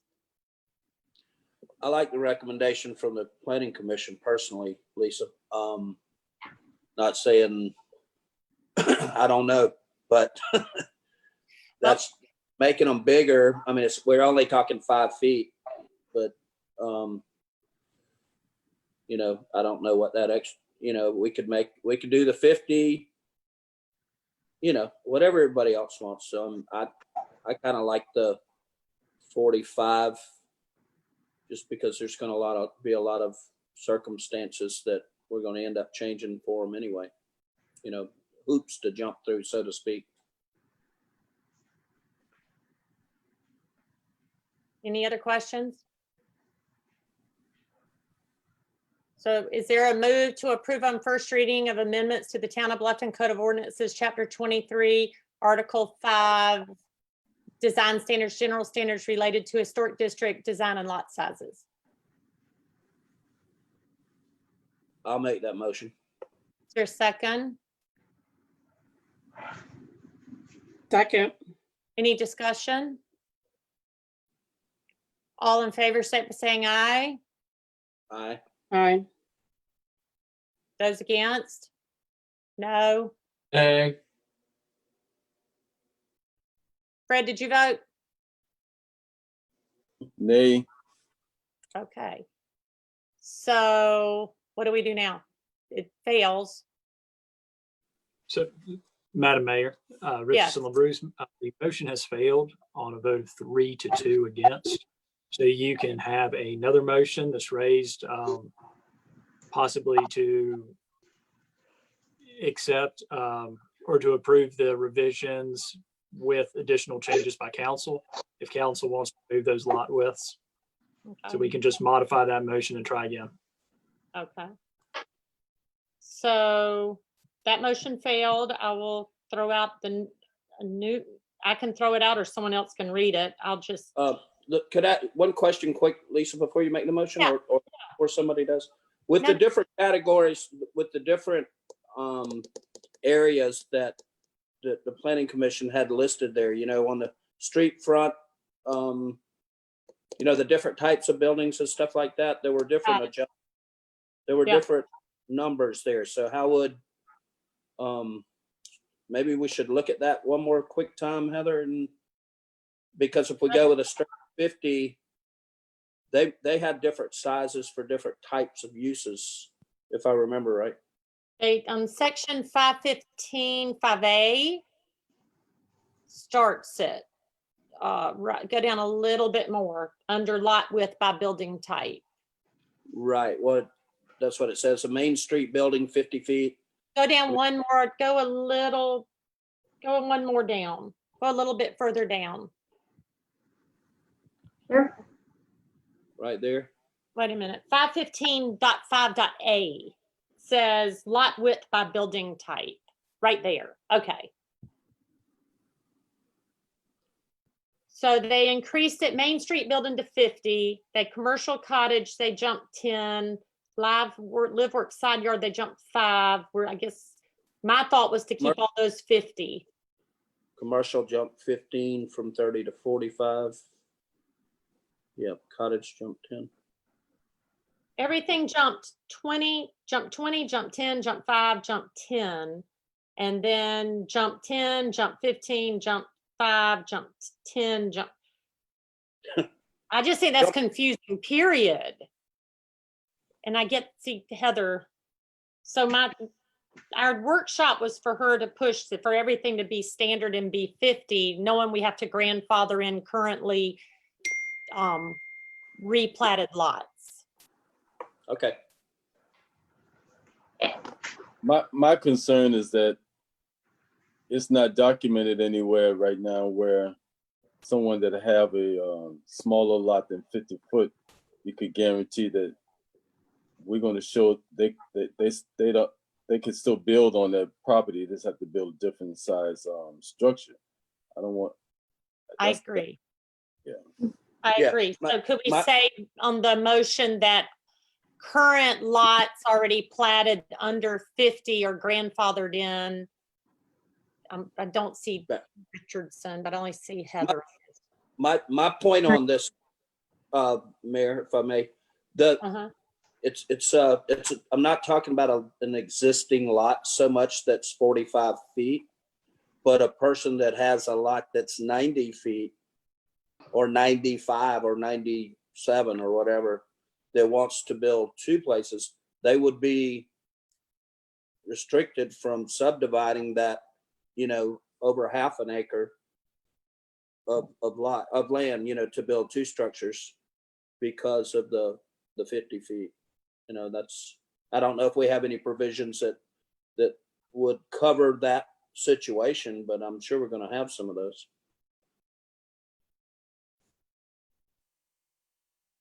Richardson?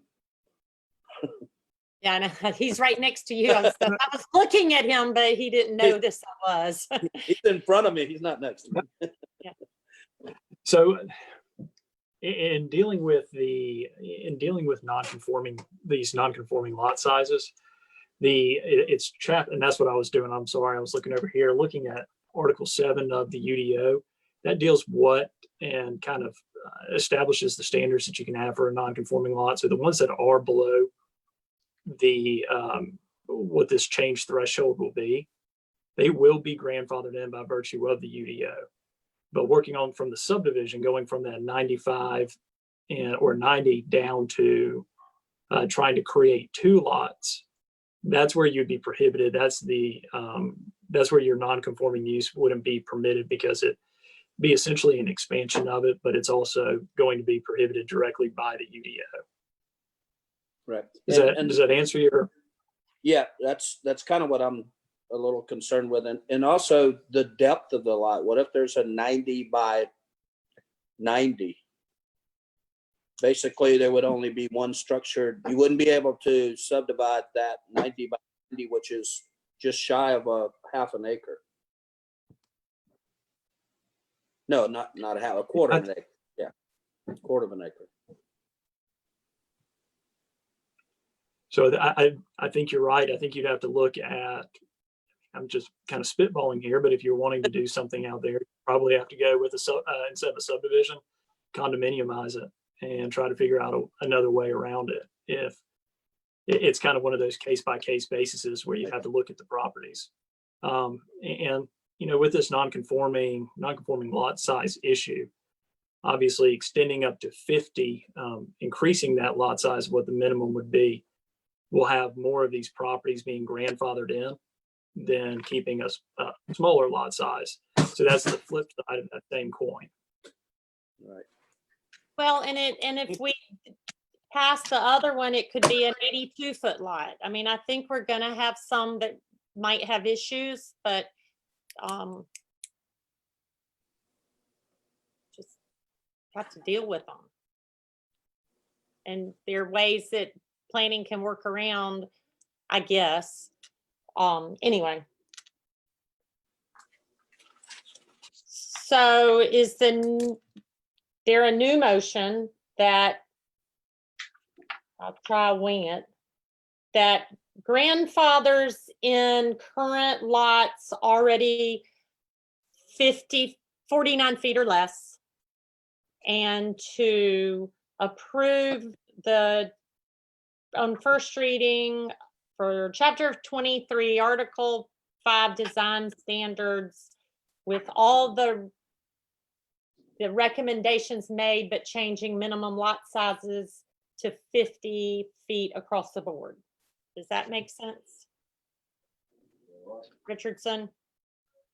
It's grandfathering in current lots under 50, and it's going back to what our workshop recommendation was. Yes, ma'am. So I think it's essentially adopting the proposed minus the recommendation, the changes from planning commission. So it's grandfathering in all all the existing lots under 50 feet and changing the minimum lot width to 50. Yes, ma'am. Is there a motion to that nature? So moved. Is there a second? I'll second. Any discussion? Did that make sense, Heather? Any discussion? All in favor, state by saying aye. Aye. Aye. Opposed? We'll see that next month on second reading. Next is number 3, consideration of an approval of an ordinance to amend the Belfair Planned Unit Development text to amend proposed uses to add the use animal hospital or clinic to the list of permitted uses within the neighborhood commercial portion of the Belfair Planned Unit Development Concept Plan.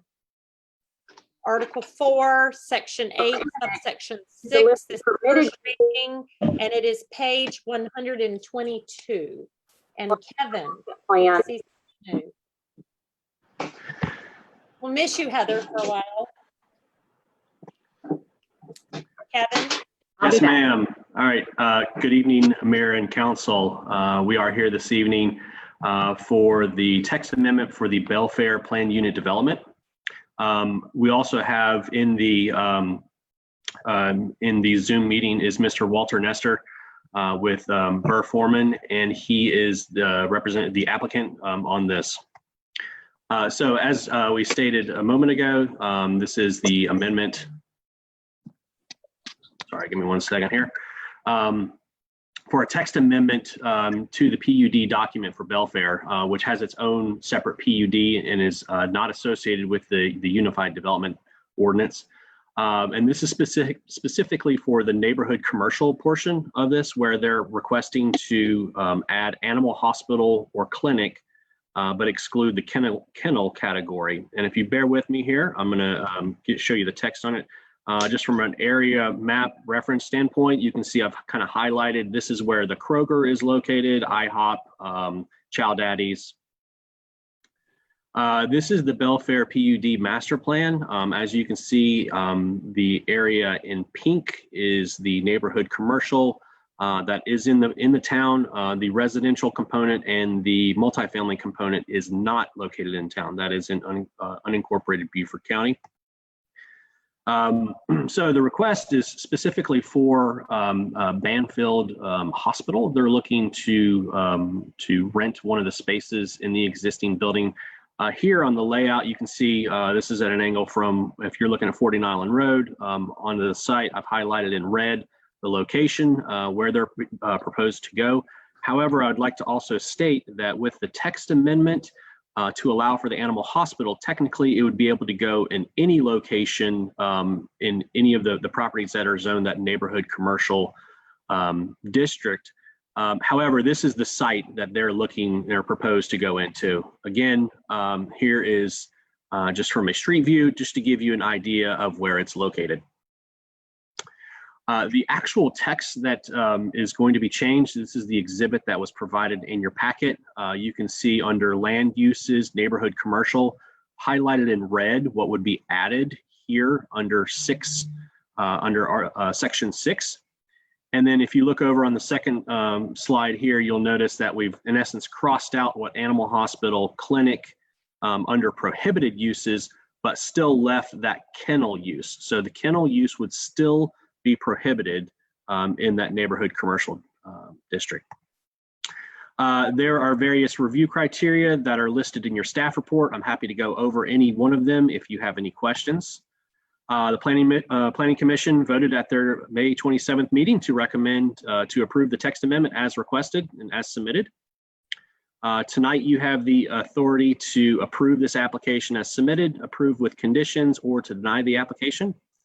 Again, from a process and next steps, this is a first reading since it is an ordinance change. So this will come back to you again.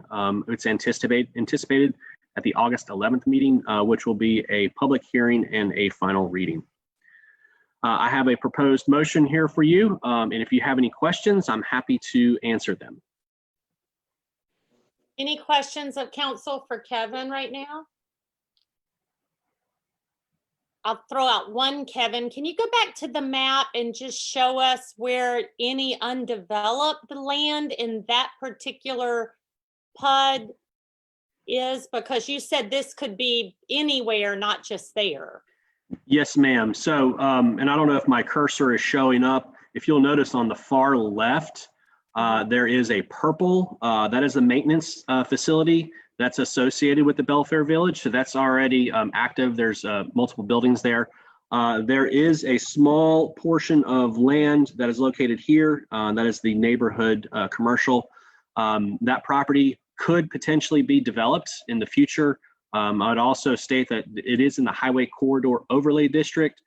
So if someone wanted to develop that site with any of the permitted uses, they would still have to go through the normal development plan process, including and go in front of Planning Commission for the development plan, as well as a Highway Corridor Overlay Certificate of Appropriateness. Okay, so my question for that is because I know that area where they're asking, it doesn't bother residents, but if something on a permitted use was in that small rectangle and there was outcry from residents adding a use, is there a way to handle that? Not that that's going to be the popular building, but you can look and see what storage facilities are doing. So I just didn't know how we can handle the future potential of something like that that was not there when these people moved in. So the neighborhood commercial designation has been a part of that PUD since the inception. So, you know, anyone could potentially purchase that and develop it of any of the permitted by right uses listed in that neighborhood commercial district. And I knew that. I was just saying we're adding a use. Correct. Okay. Yeah, Just my and the question. use. I'm not against it. I just wanted to make sure. I just wanted to see what was not developed at the moment. Yes, ma'am. Okay. Any other questions? Is this just for this PUD? The use is in just this PUD, right? Yes, ma'am. Okay. If there are no other questions, I will throw out, is there a motion to approve the first reading of an ordinance to amend the Belfair Plan Unit Development text to amend proposed uses to add the use animal hospital or, I think, clinic to the list of permitted uses within the neighborhood commercial portion of Belfair Planned Unit Development Concept Plan? I'll make that motion. Is there a second? Second. Any discussions? Let's get the typos right for the minutes. Yes, ma'am. Any other discussion? All in favor, state by saying aye. Aye. Aye. Aye. Are there any opposed? That's unanimous. Okay. Where are we? Number 4. Consideration of approval of an ordinance to approve 100% annexation petition for a certain property consisting of approximately 1.076 acres of land located at 464 Buckwalter Parkway and identified as a portion of Beaufort County tax number and the town of Bluffton municipal boundary as part of the Buckwalter Plan Unit Development to supplement the development of the 9.18 acre Robertson site. First reading.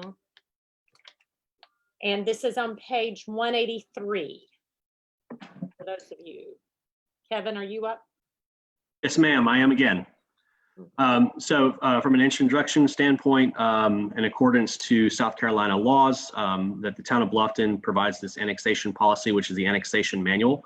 Again, Walter Nestor is in the Zoom meeting, who's on behalf of Inmark Stations and the property owner of the Grand Oaks LLC for a 100% annexation of that property that you referred to. It's also referenced as 464 Buckwalter Parkway, and it's approximately 1.07 acres.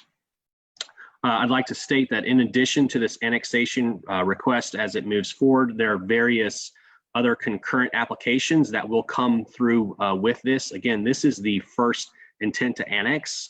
So it's come before you first as it moves forward. If you so choose, there are other various applications that have already been submitted. So there's a concurrent zoning map amendment for the Buckwalter Plan Unit Development. There's a concept plan amendment. There's the development agreement amendment as part of the Buckwalter Commons land use tract. And then eventually there will be a master plan amendment associated with the Buckwalter Commons Phase 1 master plan. To give you a reference point, you can see the property, the 1 acre, is highlighted in red here. Reference points included the Parker's gas station on Buckwalter Parkway and Cross Schools over here. From the review process, we've followed the necessary steps, including the pre-application, check-in meetings, the review by the UDO administrator. And again, we are here today for the first reading. If this moves forward, it will go through the Planning Commission public workshop, which is an informal meeting with the Planning Commission. From there, if necessary, it can potentially go to the negotiating committee, and if necessary, and then from there, go back to Planning Commission for a public hearing and recommendation, and then back in front of you for a second and final. And at that point, it would include the other various applications. Kevin, Yes, ma'am. help me with your dates. I think you have a wrong date on there. 219, did they start in 219 and now we've jumped to 20, or what? Go through that. You have January 31st, 2019. Is that when this first started? Ma'am, I apologize. That the typo is in the first reading and the workshop. We did start. Well, actually, I got a typo in all of those. It is 2020. I apologize for that. Okay, so it came to you this year. I apologize. Yeah, so just overlooked that. The days are right. Just we get off by a year. So sorry about that. I know. And I'll make sure that it's updated on the next one. So again, the property is currently the 1.07 acres. It is vacant in unincorporated Beaufort County. Currently, it's under the Grand Oaks Planned Unit Development, which has the designation of the Community Residential C2 Land Use Tract, which allows for the limited uses, including attached, detached, single-family, multifamily, community recreation, and sales center. So with that, the applicant intends to utilize the existing Robinson tract, and I'll have a map here kind of showing where the Robinson tract is located, and the necessary addition of this 1 acre to have a gas station consisting of a 5,900 square foot convenience store, fuel facilities for 20 vehicles, a 1,200 square foot car wash, which are all listed as conditional uses. And again, the reasoning for this is the ability to obtain an access point to provide access to the Buckwalter Parkway via Lake Point. Again, you can see on what is the zoning map, what's highlighted in the green is the Buckwalter Planned Unit Development.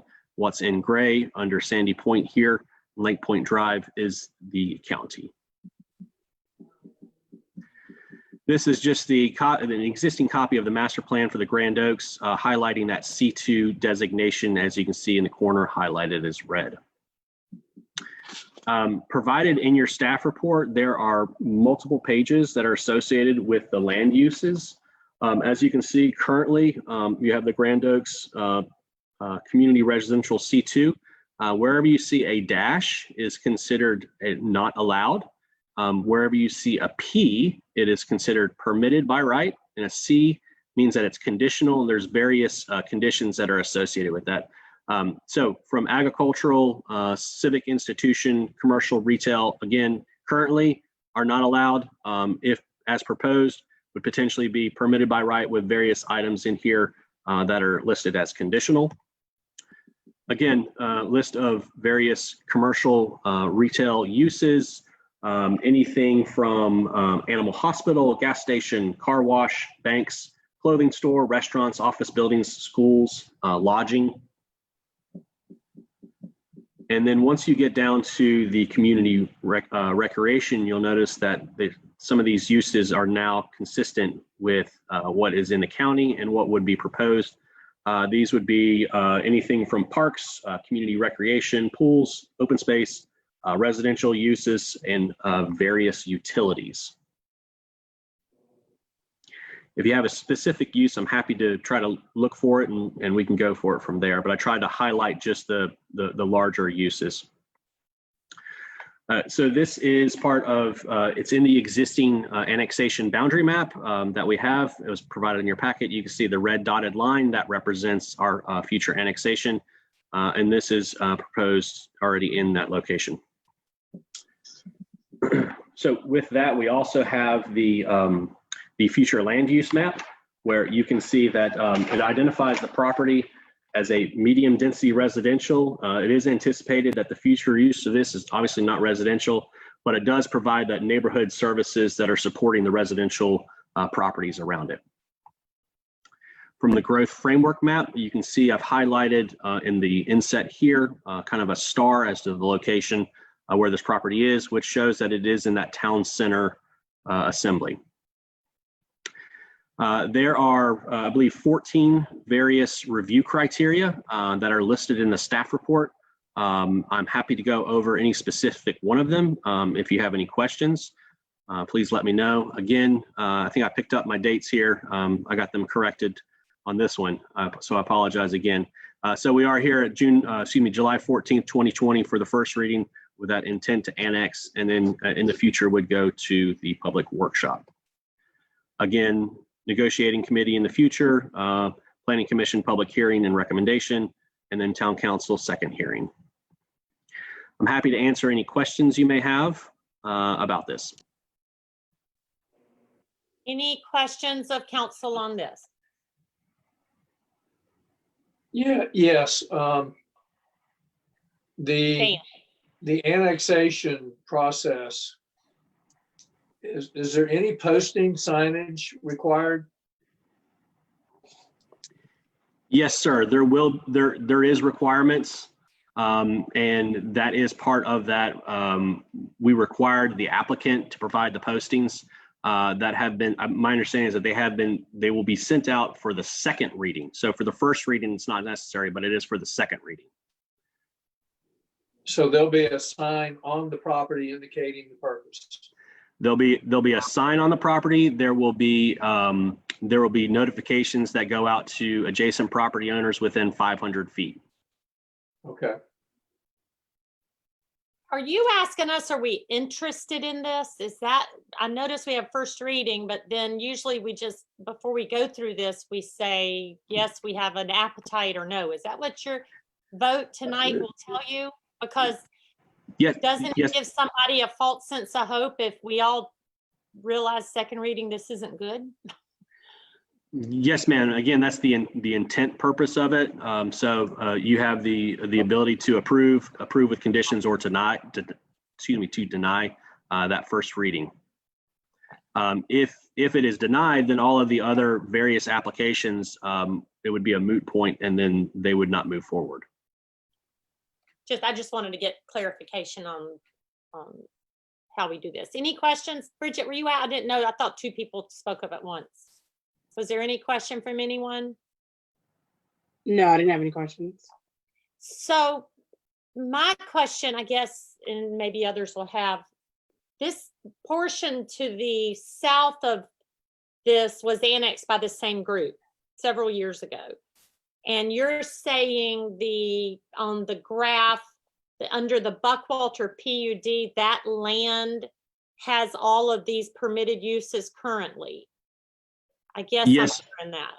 Yes, ma'am. It does have the Buckwalter Commons land use designation. And I guess I have I don't understand why it all wasn't annexed, but that's water under the bridge.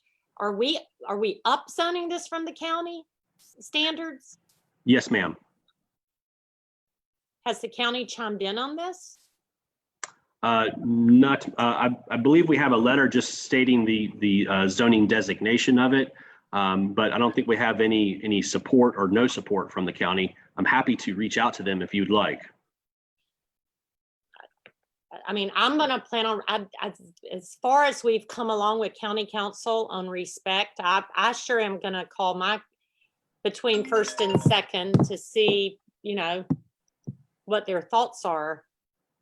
I don't feel like upzoning something when we've come so far with the county and respect that they in turn are doing the same. So that's just my thought on it. Madam But Mayor, I'll hear from the rest of council. may I comment on that? I hear a vague sound. Hold on, let me see who's that. Madam Mayor, Walter. Oh, hey, Walter, I cannot hear you.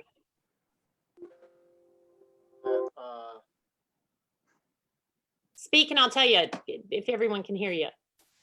Okay, can you hear me now? Can y'all hear Walter? He's the attorney, I guess, for the applicant. Can y'all hear Walter? Sounds really low.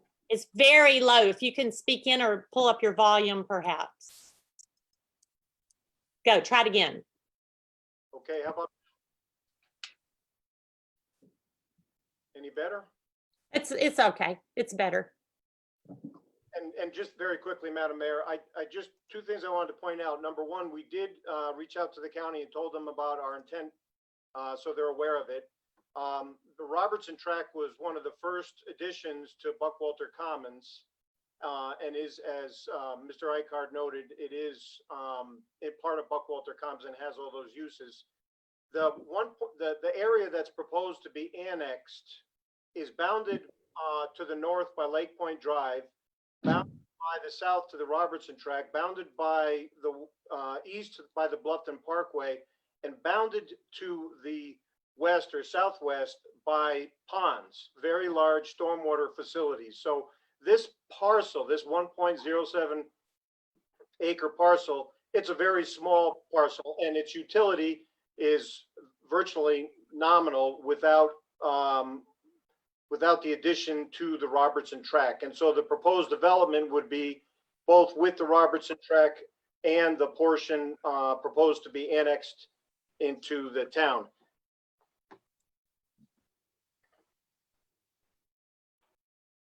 Was that all? Was that it, Walter?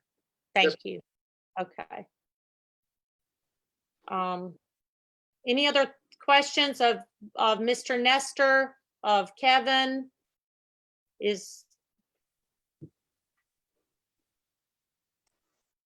Okay.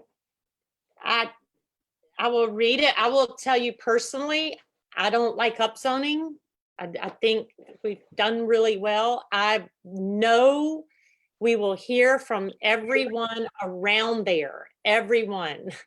And we've always said on things like this, go to your neighbors and talk to them, you know, and when you see that sign up, I think we're going to hear from them and it may change some minds. So as long as whatever this vote goes, if it may be totally different in a month based on what we hear from our residents. I think I've been doing this long enough to know it's going to cause a stir, that the sign's not even up yet, that they don't even know this is going on. So that's just my caution.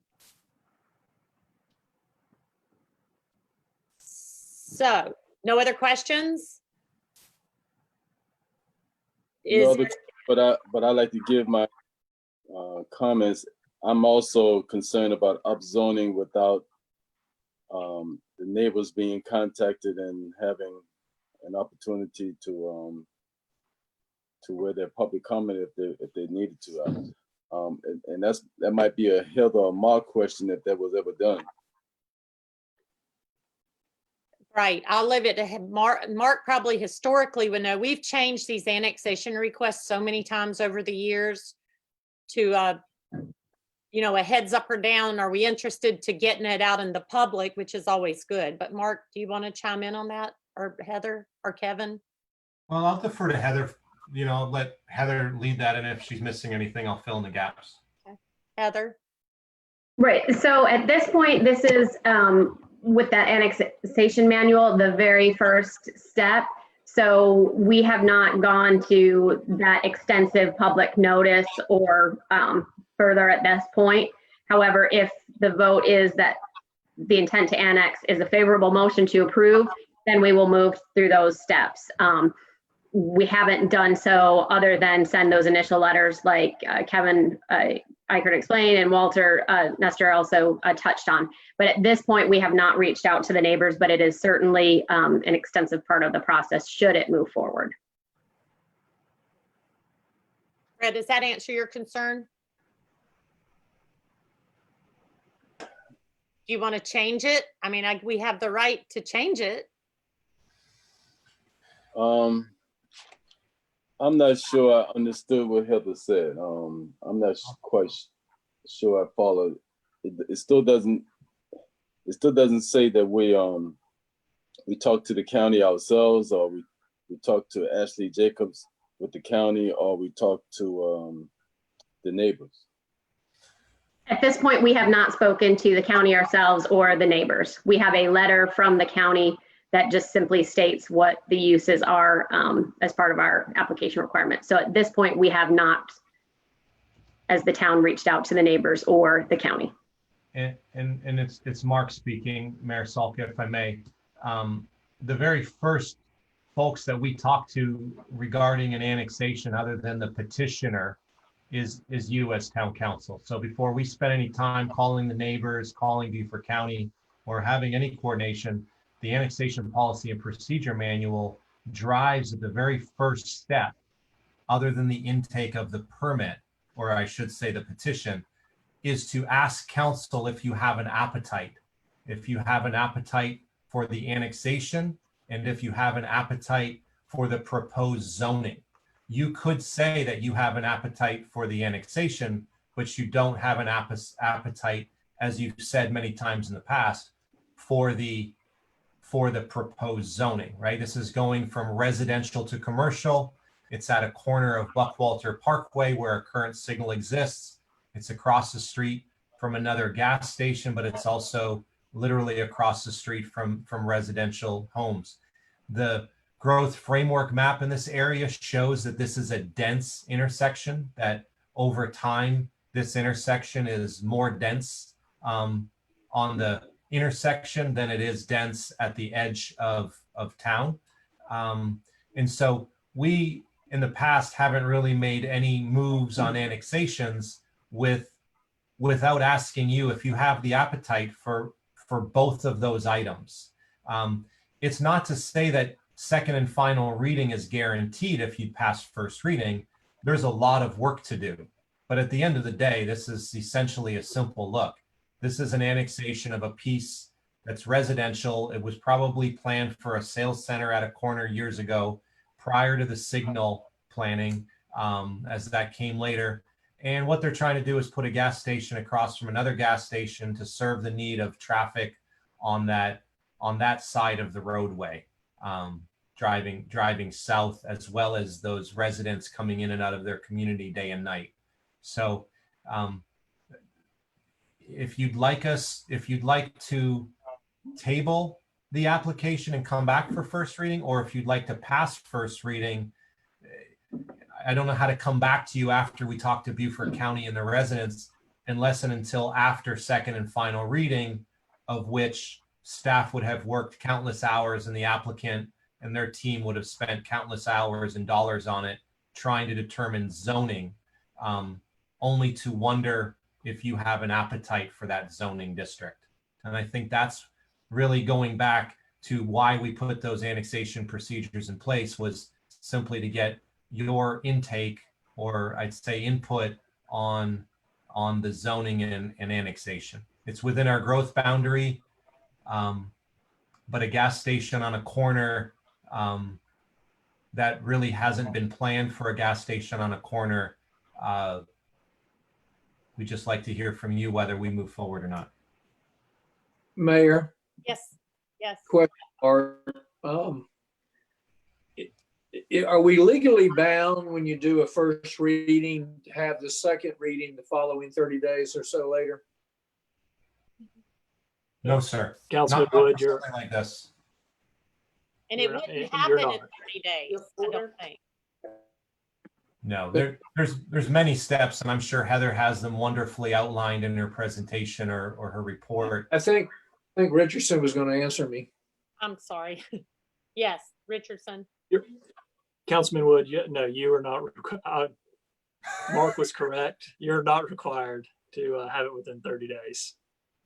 The reason for my question is the concern that we all have is typically we feel like we would normally have the workshop. We would be given a cost analysis, and we would, we would know all these things. The signage would be posted.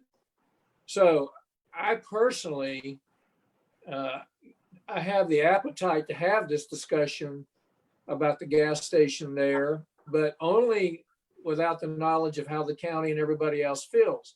So that's the reason for my question, if we did do first reading, that we have time for staff and everybody to bring the rest of this information to us, and the public has an opportunity to respond properly.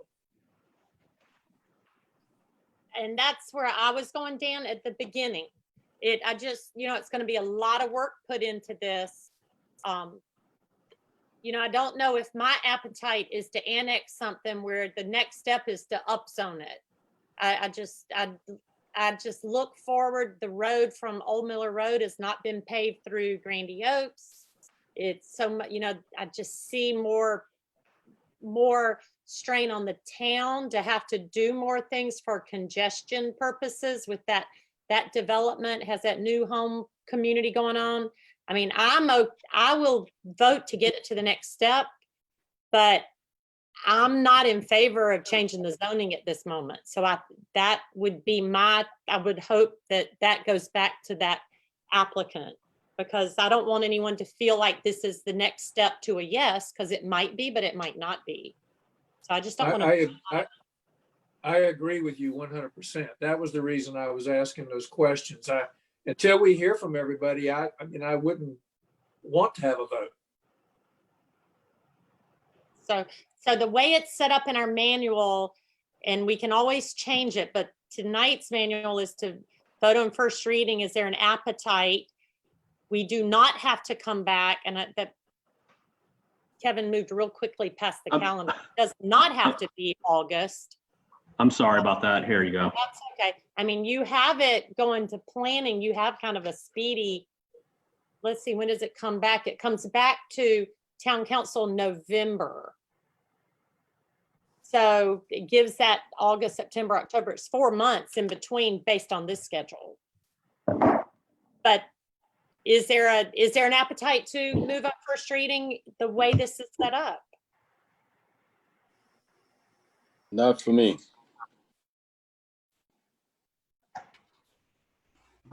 Yeah, the concerns that you mentioned, Mayor, is similar to mine in the sense of not having, not necessarily full consensus, but not at least hearing, who else is involved with this, and knowing like what strains or what additional complications it might, or burden it might put on the town.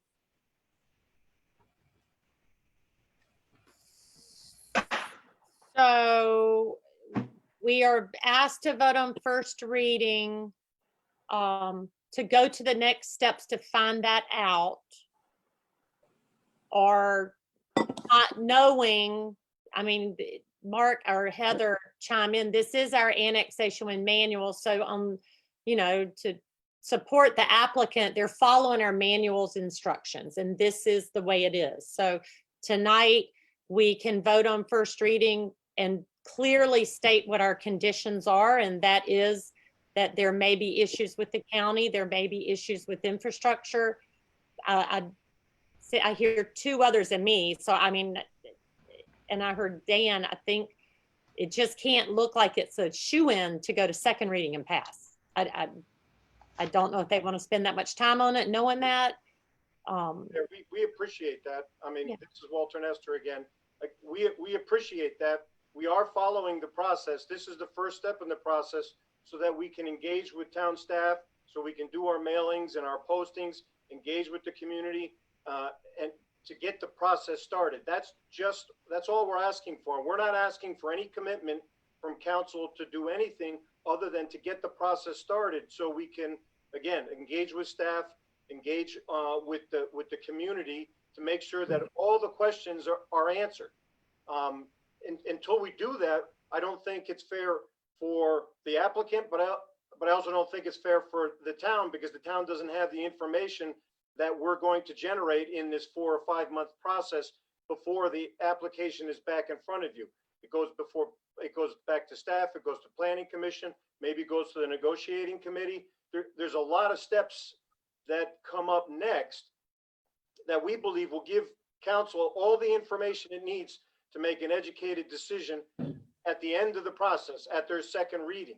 So there are other hearings, other information that gets proposed, that gets pushed out to the community so that they're aware of what's going on and they can ask their questions, and they can get information. But in the end, 4 or 5 months from now, town council will have all the requisite information that it needs to make an informed decision. Right now, we're just asking town council to allow us to start the process. We're not asking for any promises whatsoever. And we understand and have heard loudly the concerns of the council members. But let us go through the process as it's set forth in the manual to get that information, to provide the requisite notices to everybody so the citizens do know and can be heard as to whether or not this is something that they believe town council should do. Thank you. Okay, thank you. And that's what I was saying. It's our manual. We set it up this way. But if there is an appetite to move forward, listening to Mr. Nestor and the way our town has set up this manual, I think that's one vote. If there's just no appetite without learning all of that, we'll never learn it if we vote no. And I'm really on the fence on this, so I'll listen to y'all. Mayor, can we review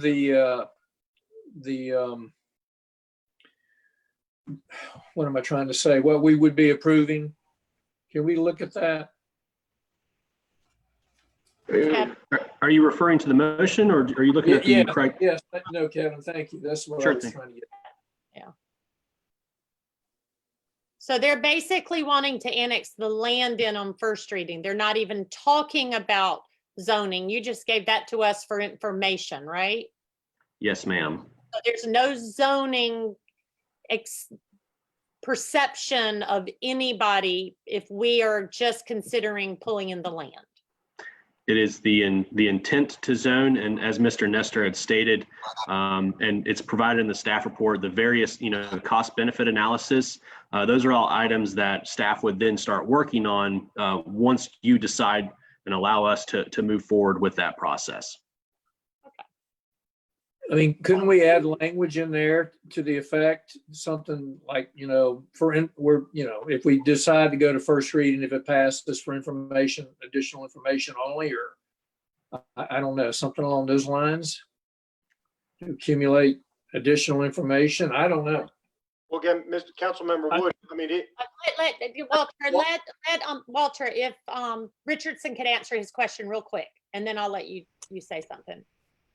Councilman Wood, I'd be hesitant to recommend allowing or to try to condition the approval of an annexation on additional information. It could create legal complications down the road, and I think it's been discussed. Nothing that you do on first reading is going to bind you to commit to second reading.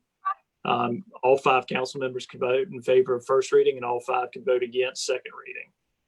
So I would caution you against explicitly making it a condition as part of your motion. Thank you, Richardson.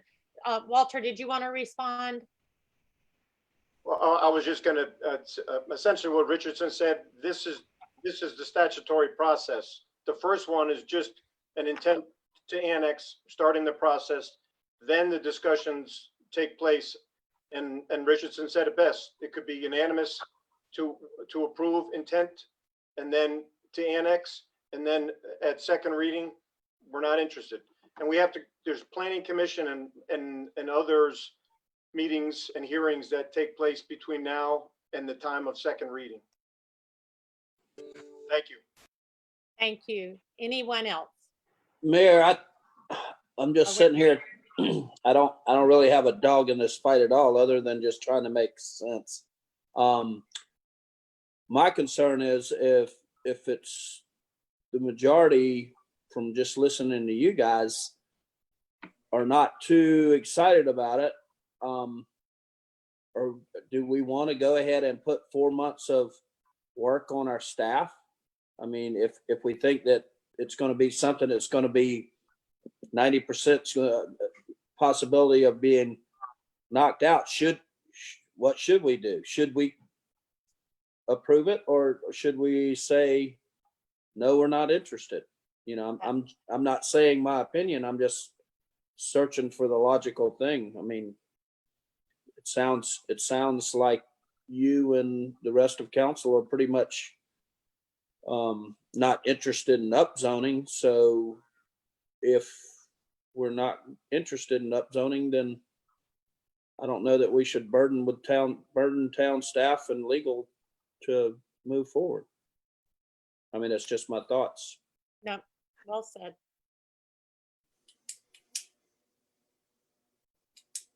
Well, that's the only motion on the table. There could also be a motion to table, could there not? We could table it. It's that, but this is the process that we have voted on to abide by with annexation. So the next conversation after this, maybe our process is wrong, but I'll tell you, we've changed it 100 times. There's really no right way to consider annexations without publicly presenting something like this. And I don't know that any way has ever worked. So this is showing our appetite. This is getting very little information from the public. We're going to get information from the public. And I'm not interested in upzoning. So, I mean, if they want to annex the land and know that the zoning is not going to change, then you got me personally. I might get off the fence the other way, but I don't want to put staff working at it if I'm halfway on this personally, just one of the votes. So, could we table this totally, and then do a little due diligence with the county and find out a little more about everybody else's feelings, Mayor? I mean, or Richardson? you can move to table this until next month. Absolutely. It is going to be as Madam Mayor and Mr. Nestor pointed out, it's a slight deviation from the manual. This type of due diligence is usually going to be conducted after first reading. But if y'all don't feel comfortable moving forward on first reading until you have that information in hand, you certainly are within your discretion to go ahead and table. And I would urge all of us, and we don't get this too far ahead to be able to reach out to council, and that's hard, but we also get it as early as we can. I didn't have a chance to call county from Thursday until tonight, but I would, and I'm fine with that. If you want to make a motion to table it, Larry? Yes.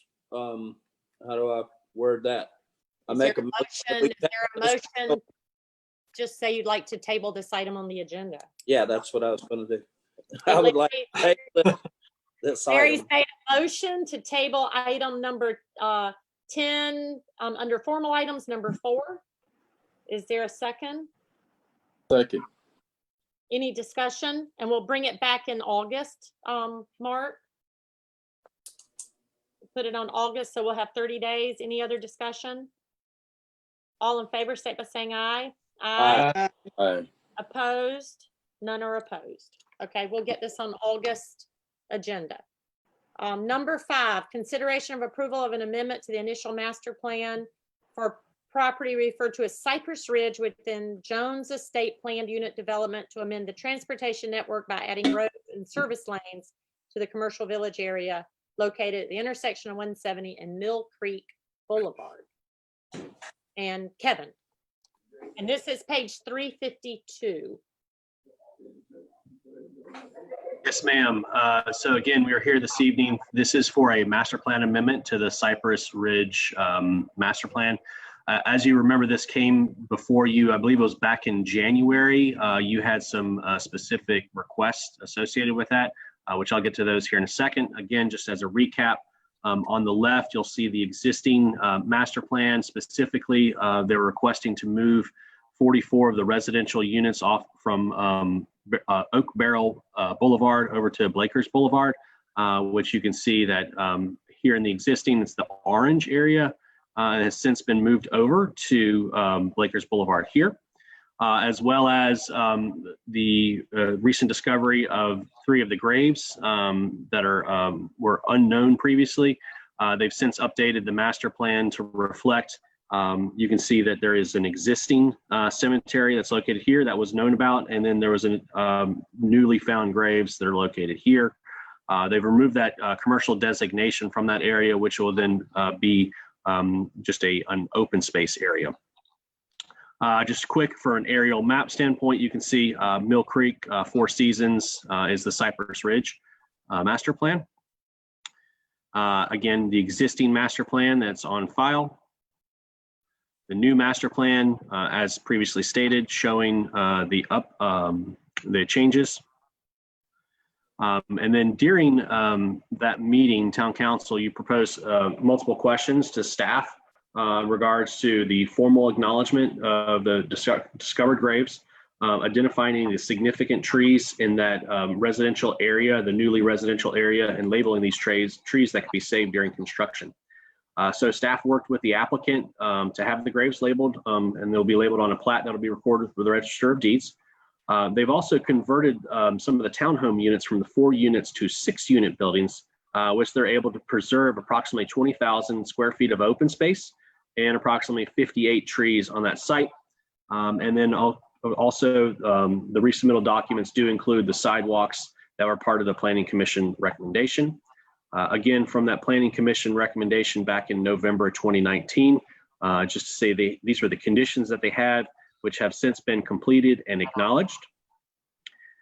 So for the proposed layout, you can see on the left side here, they have changed the building configuration, no longer a building located off of Mill Creek Boulevard.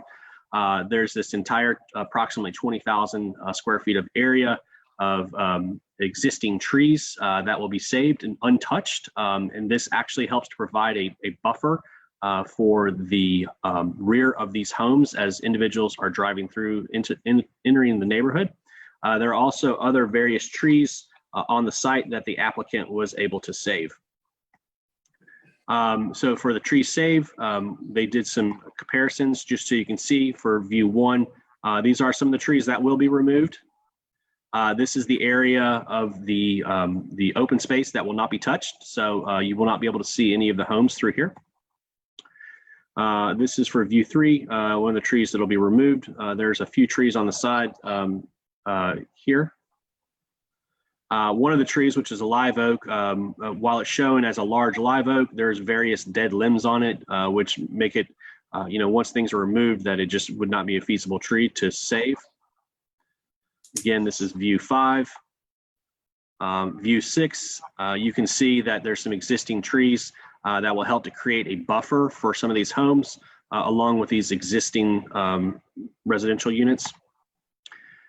View 7. All the review criteria are in the staff report. I'm happy to go over any one of them if you so choose. From a process standpoint, again, we're here for the consideration of that master plan. You can approve the application as submitted, approve with conditions, or to deny the request. I'm happy to answer any questions you may have.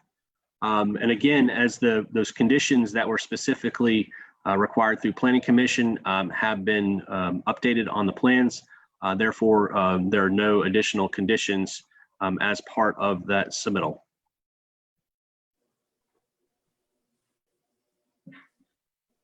Mayor, I need to go back to the grave site, and Kevin, can you give me more, can you repeat that, how they're protecting the grave site, and there's going to be interest for the community to get to the grave site without any hassles?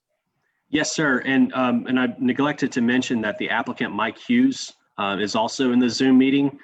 So he can chime in as well. There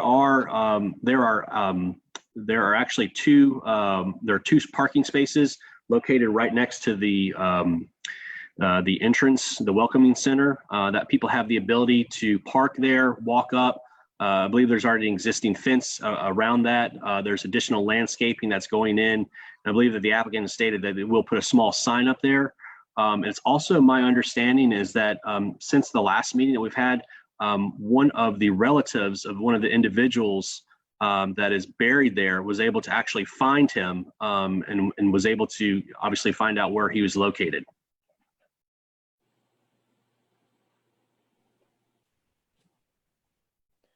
Okay, you said there's going to be access to the Welcome Center. So how, in what proximity is that to the gravesite? It's approximately a 75-foot walk. Okay. So you would just be walking 75 feet over to where the graves would be located.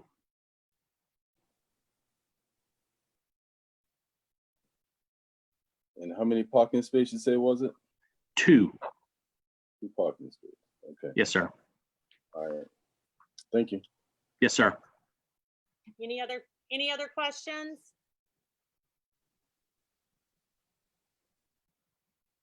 No others? Fred, or this was a meeting I missed and I listened to part of it, but does this answer all your concerns on this? I wish there was a better visual, but I do see where they try to make it accessible for family members to get to visit the site, and that's more important. But I wish there was a better visual.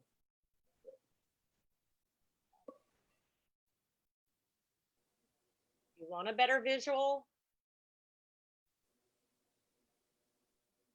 Yes, I think the developer knew that was important, but from what we have is just it's not a good picture of what that look and feel like. Yeah.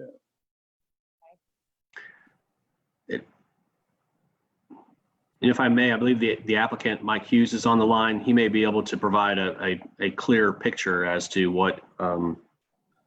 what's being proposed.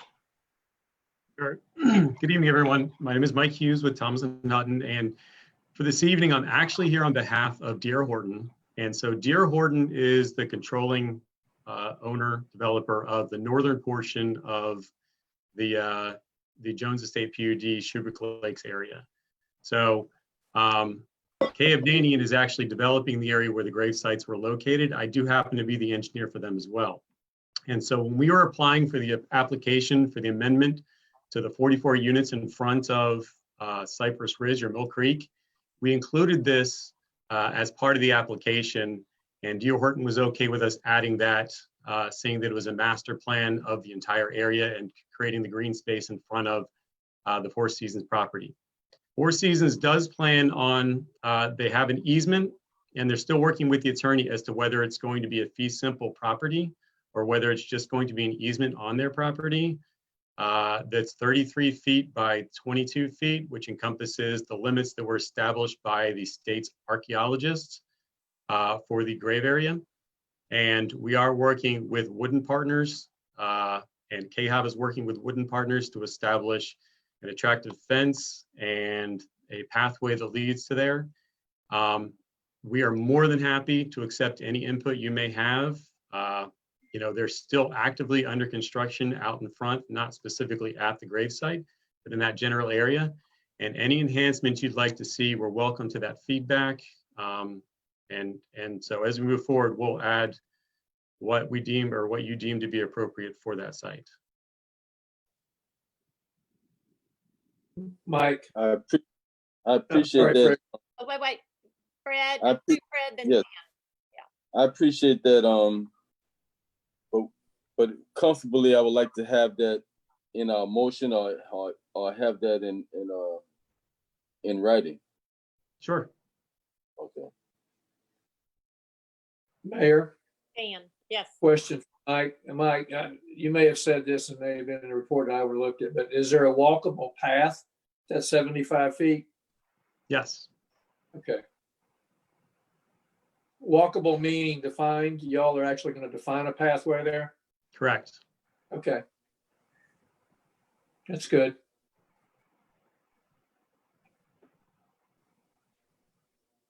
Any other questions on the motion, Fred, can you read this and add how you want the additional verbiage to be confirmed? Or do you need Richardson to help with it? Richard, I need you to translate that legally for us, buddy. Absolutely. And just so I can make sure that I have all of y'all's conditions, the things that you want to make sure, it's clarifying and clarifying that there is access to the grave site, and clarifying, if you could just provide me a little bit more information, Councilman Hamilton, just so I can get that language correct.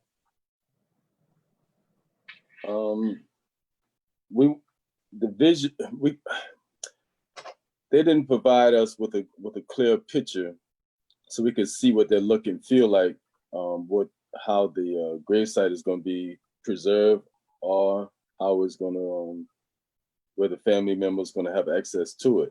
So, and I like the fact that they're trying to get there, but without more information, it's hard for me to feel like we can say we're going to prove it tonight. Prove it without. Would y'all? Go ahead.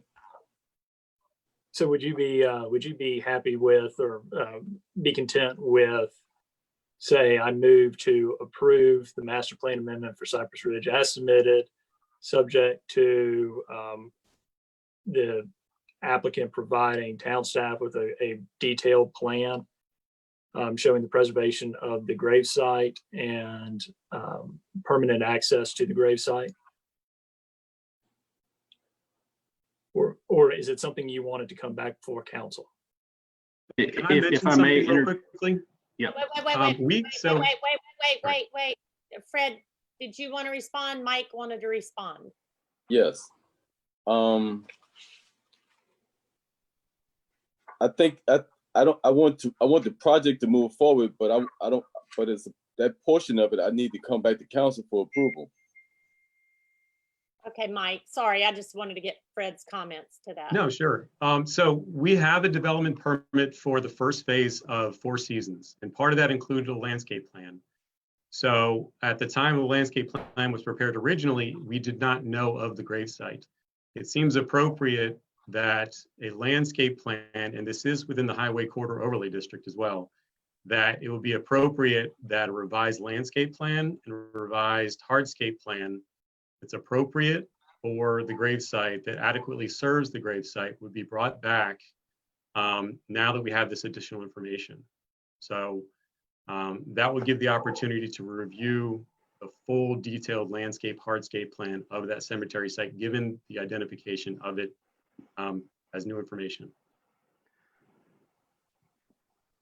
So it is coming back. Will it go to staff? It will then go to staff. Kevin? Yeah, Madam Mayor, what I was going to state is, if you like, as part of the conditions, we talked about the walkable path to the site, potentially, and Councilman Hamilton, I'm not putting words in your mouth, but like fencing around it to secure the site, as well as maybe additional landscaping on the outside of the fence that does provide that screening. And then I don't know if any type of, very minimal signage on the fence that would give some type of indication as that. Is that something that you're looking for just to make it a little bit more presentable? Yes, but Kevin, yes, you're right. But what we see now, and it does not give us any clear picture of how presentable it's going to be, or what the access look or feel like. So it's I mean, we're not far off. It's just that they didn't capture before that was important. So I think the motion that Richardson said could work conditioned upon Mike or company drawing out more than just a a site plan. I think you want to see more dimension, like to see the trees and what it looks like, almost not, you have to put money in a virtual, but you know what I'm saying? Like, what can you show us on paper that shows the pathway, that's not just the place where you're doing it? I think that's where I hear him, but it sounds Yeah. like Mike Hughes says it's got to come back before anyway, the corridor overlay and other reviews, that it's going to have that. With an amendment to that highway corridor overlay, it would go back in front of Planning Commission. And that's more on the development side of it versus the master plan.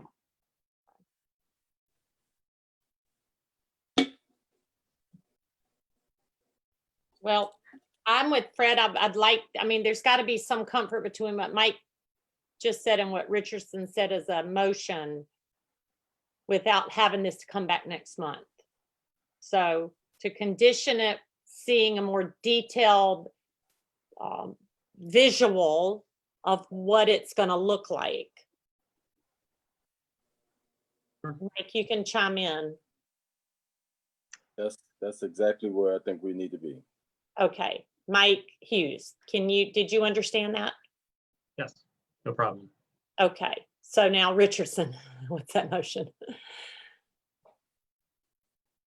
So I think again, as I understand from council, I move to approve the master plan amendment for Cypress Ridge as submitted, conditioned upon the applicant producing a more detailed depiction of the preservation of the gravesite with landscaping and fencing, as well as detailed access to the property to be submitted to, and to clarify, is it Planning Commission or Town Council that you'd like it to go to?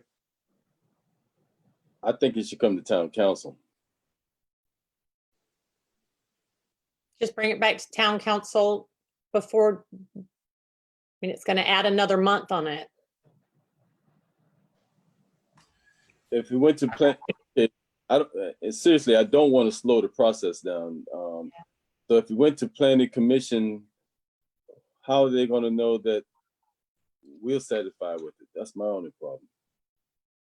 I would hope staff would let you and others look at it and make a strong recommendation that that is what we want, because we understand Planning Commission needs to look at these things. And we would, we don't want it to start coming back before us. I would hope that would happen. Right? I would agree. I think we have to give a faith and know that Kevin's going to carry the flag for us. He's shaking his head. Yes, Okay, ma'am. I'm comfortable with Okay, then say so So- moved. so moved. Okay, is there a second? I'll second. Okay, any discussion? Richardson, can you write that for Mike as well as Kim for minutes? Absolutely So not. The motion and second was to approve the amendment with, generally speaking, with a more detailed drawing of all the elements that Richardson laid out. Any other discussion? All in favor, say it by saying aye. Aye. Any opposed? None were opposed. Thank you, and thank you, Mike, for adding that for us. Thank you. Next is number 6, and I don't know what page it's on, but I have to recuse myself on this, and I sent the recusal to Kim and Terry. It is a consideration of approval of an emergency ordinance of the town of Bluffton. Oh, wait a minute, this isn't me. Sorry, Number 7. I'm on number 7. I'm trying to end this. We're on to number 6. I'm still here. Right. Consideration of approval of an emergency ordinance of the town of Bluffton extending temporary suspension of normal operating procedures of the town, council meetings and other public meetings, and to authorize town manager to develop and enact such plans and policies needed to ensure continuity of delivery of government services in light of the COVID-19 outbreak. Scott Marshall. Well, that was a mouthful, wasn't it, Mayor? It always is. Like, what are you really wanting us to do? I always get the nice long titles. Well, really what we're trying to do is our current emergency ordinance that we're operating under, which allows us to do several things, and I'll get to those in a moment. It expires on July 18th. And so we're here to gauge whether you would like to approve another emergency ordinance which extends some of the authority that was granted within that original emergency ordinance. We've already extended it one time through various means. Just for some background for you, on March 16th is when a state of emergency was declared by mayoral proclamation. Council adopted the first emergency ordinance 2020-03 on March 17th, and that did a few things.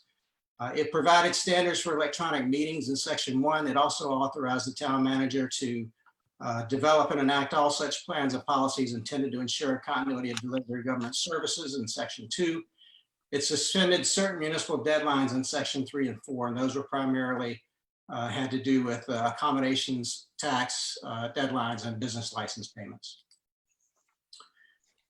On April 14th, council adopted emergency ordinance 2020-4, which extended sections 3 and 4, which established clear deadlines for business license and certain municipal taxes. On May 12th, you adopted emergency ordinance 2020-05, which extended sections 1 and 2 of the original emergency ordinance until July 18th. And that's in a few days, which is why we're talking about this possible new emergency ordinance. Under the authority that was granted by sections 1 and 2 in the emergency ordinance, there were some decisions that were made regarding how we conduct business in the town of Bluffton. 3 points there. All public meetings to conduct town business are now accomplished electronically. That's why I'm talking to you through my computer tonight. Physical staffing of town facilities is reduced to the bare minimum required to conduct town business. We have a very small human footprint in our town facilities. And third, telecommuting policies have been implemented for employees who are able to work remotely. Also, under the authority that were granted by sections 1 and 2, there were some decisions that were made with regard to providing access to some of our public facilities in town. And there are basically 5 of these that I will cover with you. The first is that access to all of our docks and boat ramps was closed on April 1st, 2020, and that was consistent with Governor McMaster's executive order for the same. The second is that the Oyster Factory boat ramp was reopened on April 17th, and that was consistent with another executive order by the governor, which was to reopen boat ramps. Restrictions to town public docks remained in place after a governor's order that such restrictions could be lifted by localities if they wanted to, and that order was given on April 21st. Also, access to parks and playgrounds was closed on April 1st. That was consistent with the governor's executive order to close playgrounds and activities that also involved the use of shared sporting apparatus and equipment. The access to town parks and docks was opened on June 1st, which was simultaneously with the expiration of a previous governor's executive order. However, access to playgrounds within the town of Bluffton by direction of the town manager remains closed, and that decision is consistent with CDC recommendations. So just a brief synopsis of what we've done relative to the emergency ordinances that you have passed so far during this COVID-19 pandemic. Next steps in the process are, just a reminder, this is an emergency ordinance and it requires a 2/3 majority vote. That means no less than 4 or 5 votes in favor of the ordinance are required for it to pass. It would be effective as written on July 18th for 60 days unless it's sooner rescinded. Pending its approval, we will continue to function in the town under the emergency protocols that we've already established. In absence of approval in its current form, however, the town operations as established by town code of ordinances would return to normal on July 18th. What do I mean by that? What I mean by that is we have a code of ordinances that you have established certain hours that parks and facilities would be open and available to the public. We have business hours that are established and ways that we conduct business, and all of those items have been modified by virtue of the authority that's been granted to the town manager through emergency ordinances, which are based in authority through our code of ordinances for emergency conditions. And so that's where we are. Here is your motion language. If you choose to consider it. I'm also available for any questions if you have them. Any questions of anyone? This is basically extending the ordinance. Questions of Scott? No, I have no questions. I just want to make No, sure. I have questions Okay. for Scott. Oh, sure. Yeah, any questions for Scott, council? Yeah, if we do the extension, what time frame are we looking to extend it to again? Emergency ordinances by default are written for 60 days unless they're rescinded sooner. So it would be in effect on July 18th and it would run 60 days from July 18th. I do not have that expiration date in front of me right now. However, if conditions changed and they became more favorable, council could always rescind that emergency ordinance by action later. Thank Any other you. questions? Are the rest of our other towns doing this? What is the county doing? Yes, ma'am. This is consistent with what other localities are doing. They're establishing emergency ordinances by law under South Carolina Code of Laws. You can only establish an emergency ordinance like this in its current form for 60 days at a time. And so we're limited to that window. But are other towns in our county doing this? Yep. Maybe- Yes, ma'am. Okay. Any other questions of Scott? Okie dokie. Well, if not, I'm guessing I'll say the motion. Is there a motion to move to approve the emergency ordinance extending the temporary suspension of normal operating procedures of the town of Bluffton council meetings and other public meetings, and to authorize town manager to develop and enact such plans and policies needed to ensure continuity in the delivery of services in light of COVID-19 outbreak as presented? So moved. Is there a second? Second. Any discussion? All in favor, say by saying aye. Aye. Any opposed? Thank you, Scott. Now, number 7, I have submitted my recusal for, so I'm going to turn off the video and the mute button, and I'm going to hand it over to Fred, but I'll read it. It's consideration of approval of an ordinance authorizing a parcel exchange between Town of Bluffton and MFH Land for certain real property owned by the town within New Riverside, and authorizing the execution and recording of certain documents therewith. This is first reading, Heather. Fred, you are on. Okay, Heather, you on now. Okay, I'm back.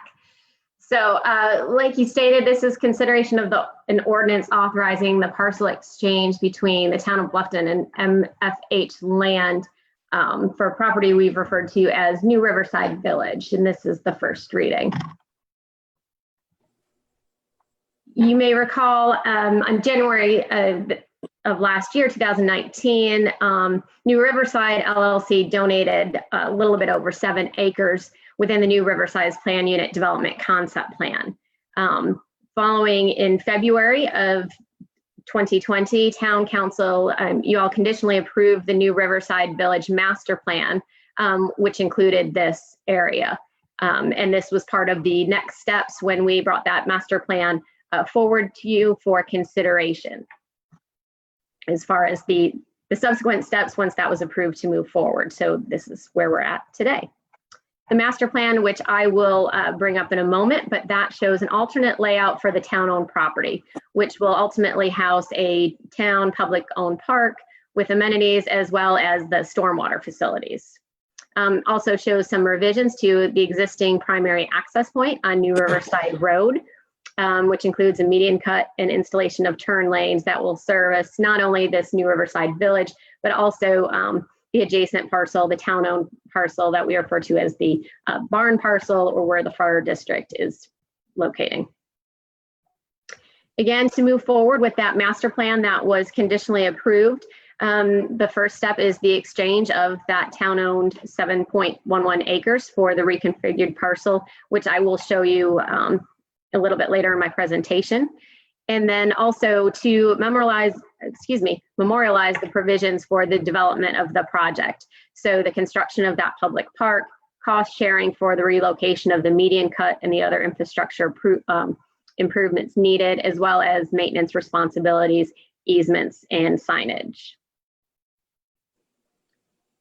Again, going through the items that are included in the draft land swap agreement and public-private development contract, there are various provisions. Highlight and summary of those are, again, that reconfiguration of the property, the obligations, so what MFH Land has agreed to move forward with and construct, as far as what the town may proceed forward with future phases for the park. And again, that leads into those obligations for the town as far as in future phases, should the town decide to install playground equipment, lighting, kiosk and signage and things like that, that would be at the discretion of the town moving forward.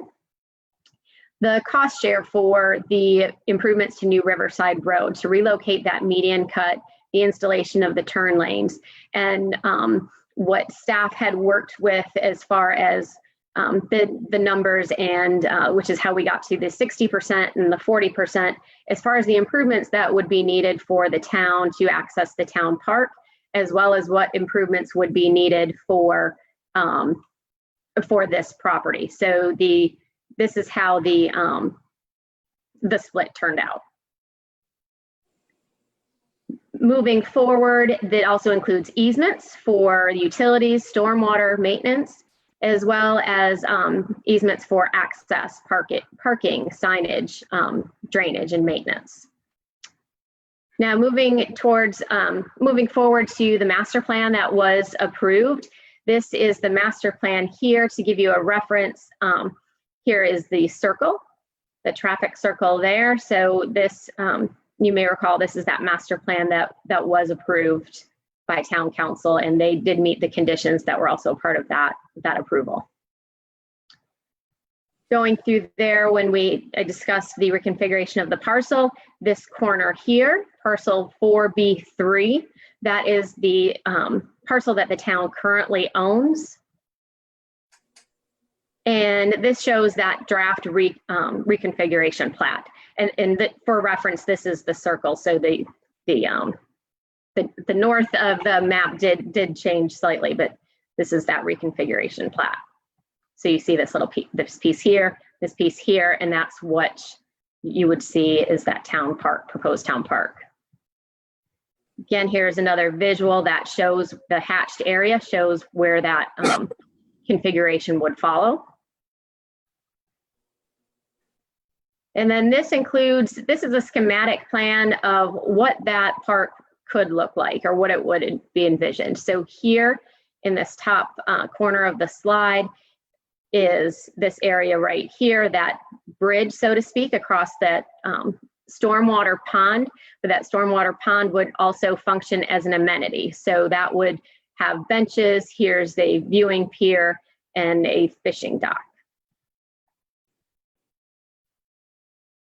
Moving forward in the agreement, it also includes that MFH Land is obligated to install the landscaping. This is the preliminary landscape plan that shows the trees, shrubs, and what would be installed in that area. This has not yet been approved or reviewed in detail by the Planning Commission, however, would be subject to that review and approval. However, staff has reviewed it, and it does comply with the existing regulations, as well as the proposed regulations that we brought forward to you for a workshop item. Again, outlining the obligations for MFH Land. So what the town would be receiving, should this be approved, is the development and construction of a public town-owned park, which includes pond improvements for stormwater management and open space amenity, a multi-purpose trail system, a fishing platform, a viewing platform, as well as landscaping and irrigation. MFH Land also agrees to construct the improvements to New Riverside Road that are needed, which includes both the design and construction of the left turn lane into New Riverside Village, the median crossover, as well as the corresponding left turn lane into the town's adjacent property, that barn property that I referred to.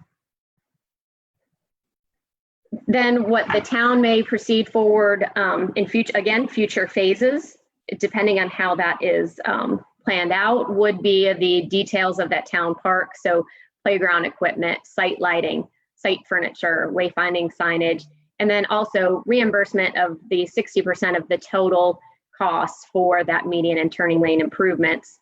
And that included in the draft agreement is the completion date for the town, which is contemplated to be December 31st, 2024. And that draft agreement is in your packets. There's a lot of information in there. Should you approve to move forward with that, I do have a proposed motion, and I do know that the team for MFH Land has been invited to this meeting. I don't know if they're out of the waiting room, but they are here for to provide any additional answers or information that you may have. So with that, I can scroll to any section of either the staff report and packet or my presentation, and I'm happy to answer any questions. Okay, are there any questions for Heather?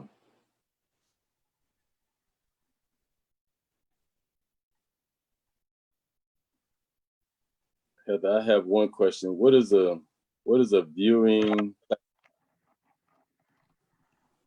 So let me scroll up to the on. So the viewing, there's two platforms, and the viewing platform is just where you can actually see, just kind of, can't quite see it on here. Just zoom in a bit. So here's the fishing dock. Here's a lookout point. So it's where you can just get some views and things of that nature. But in the plan, that's contemplated that there'd be the one viewing platform and one fishing dock. Okay. Any other questions for Heather? Sound like everybody on mute, Heather, to me. I thought the same thing. I was nervous. I wasn't it wasn't working. No I'm here. question. We all good? Yes, I am. Okay. You good, Bridget? Yes, I'm good. Heather, then go back to the motion, please. Okay. Make this smaller.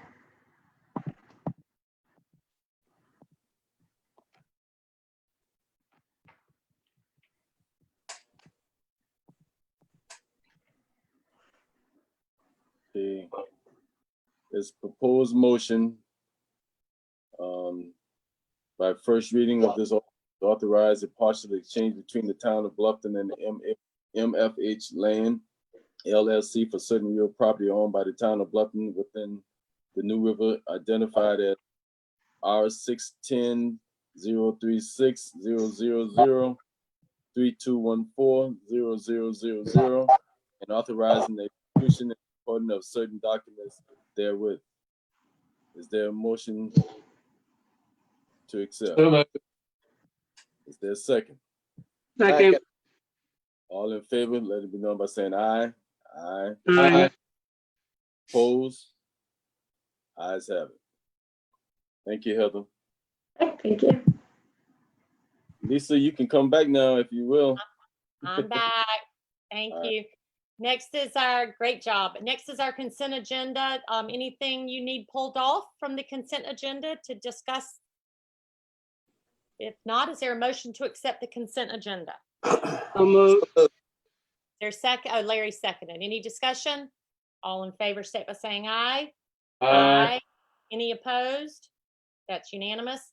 And next, we have a motion to go into executive session for contractual matters pertaining to the town of Bluffton's request for proposal 2020 to 2024 to develop affordable and workforce housing, FOIA Act 3470A2, and contractual matters pertaining to Marshall Horton Esquire for services as a town of Bluffton municipal judge. That's FOIA Act 3470A2.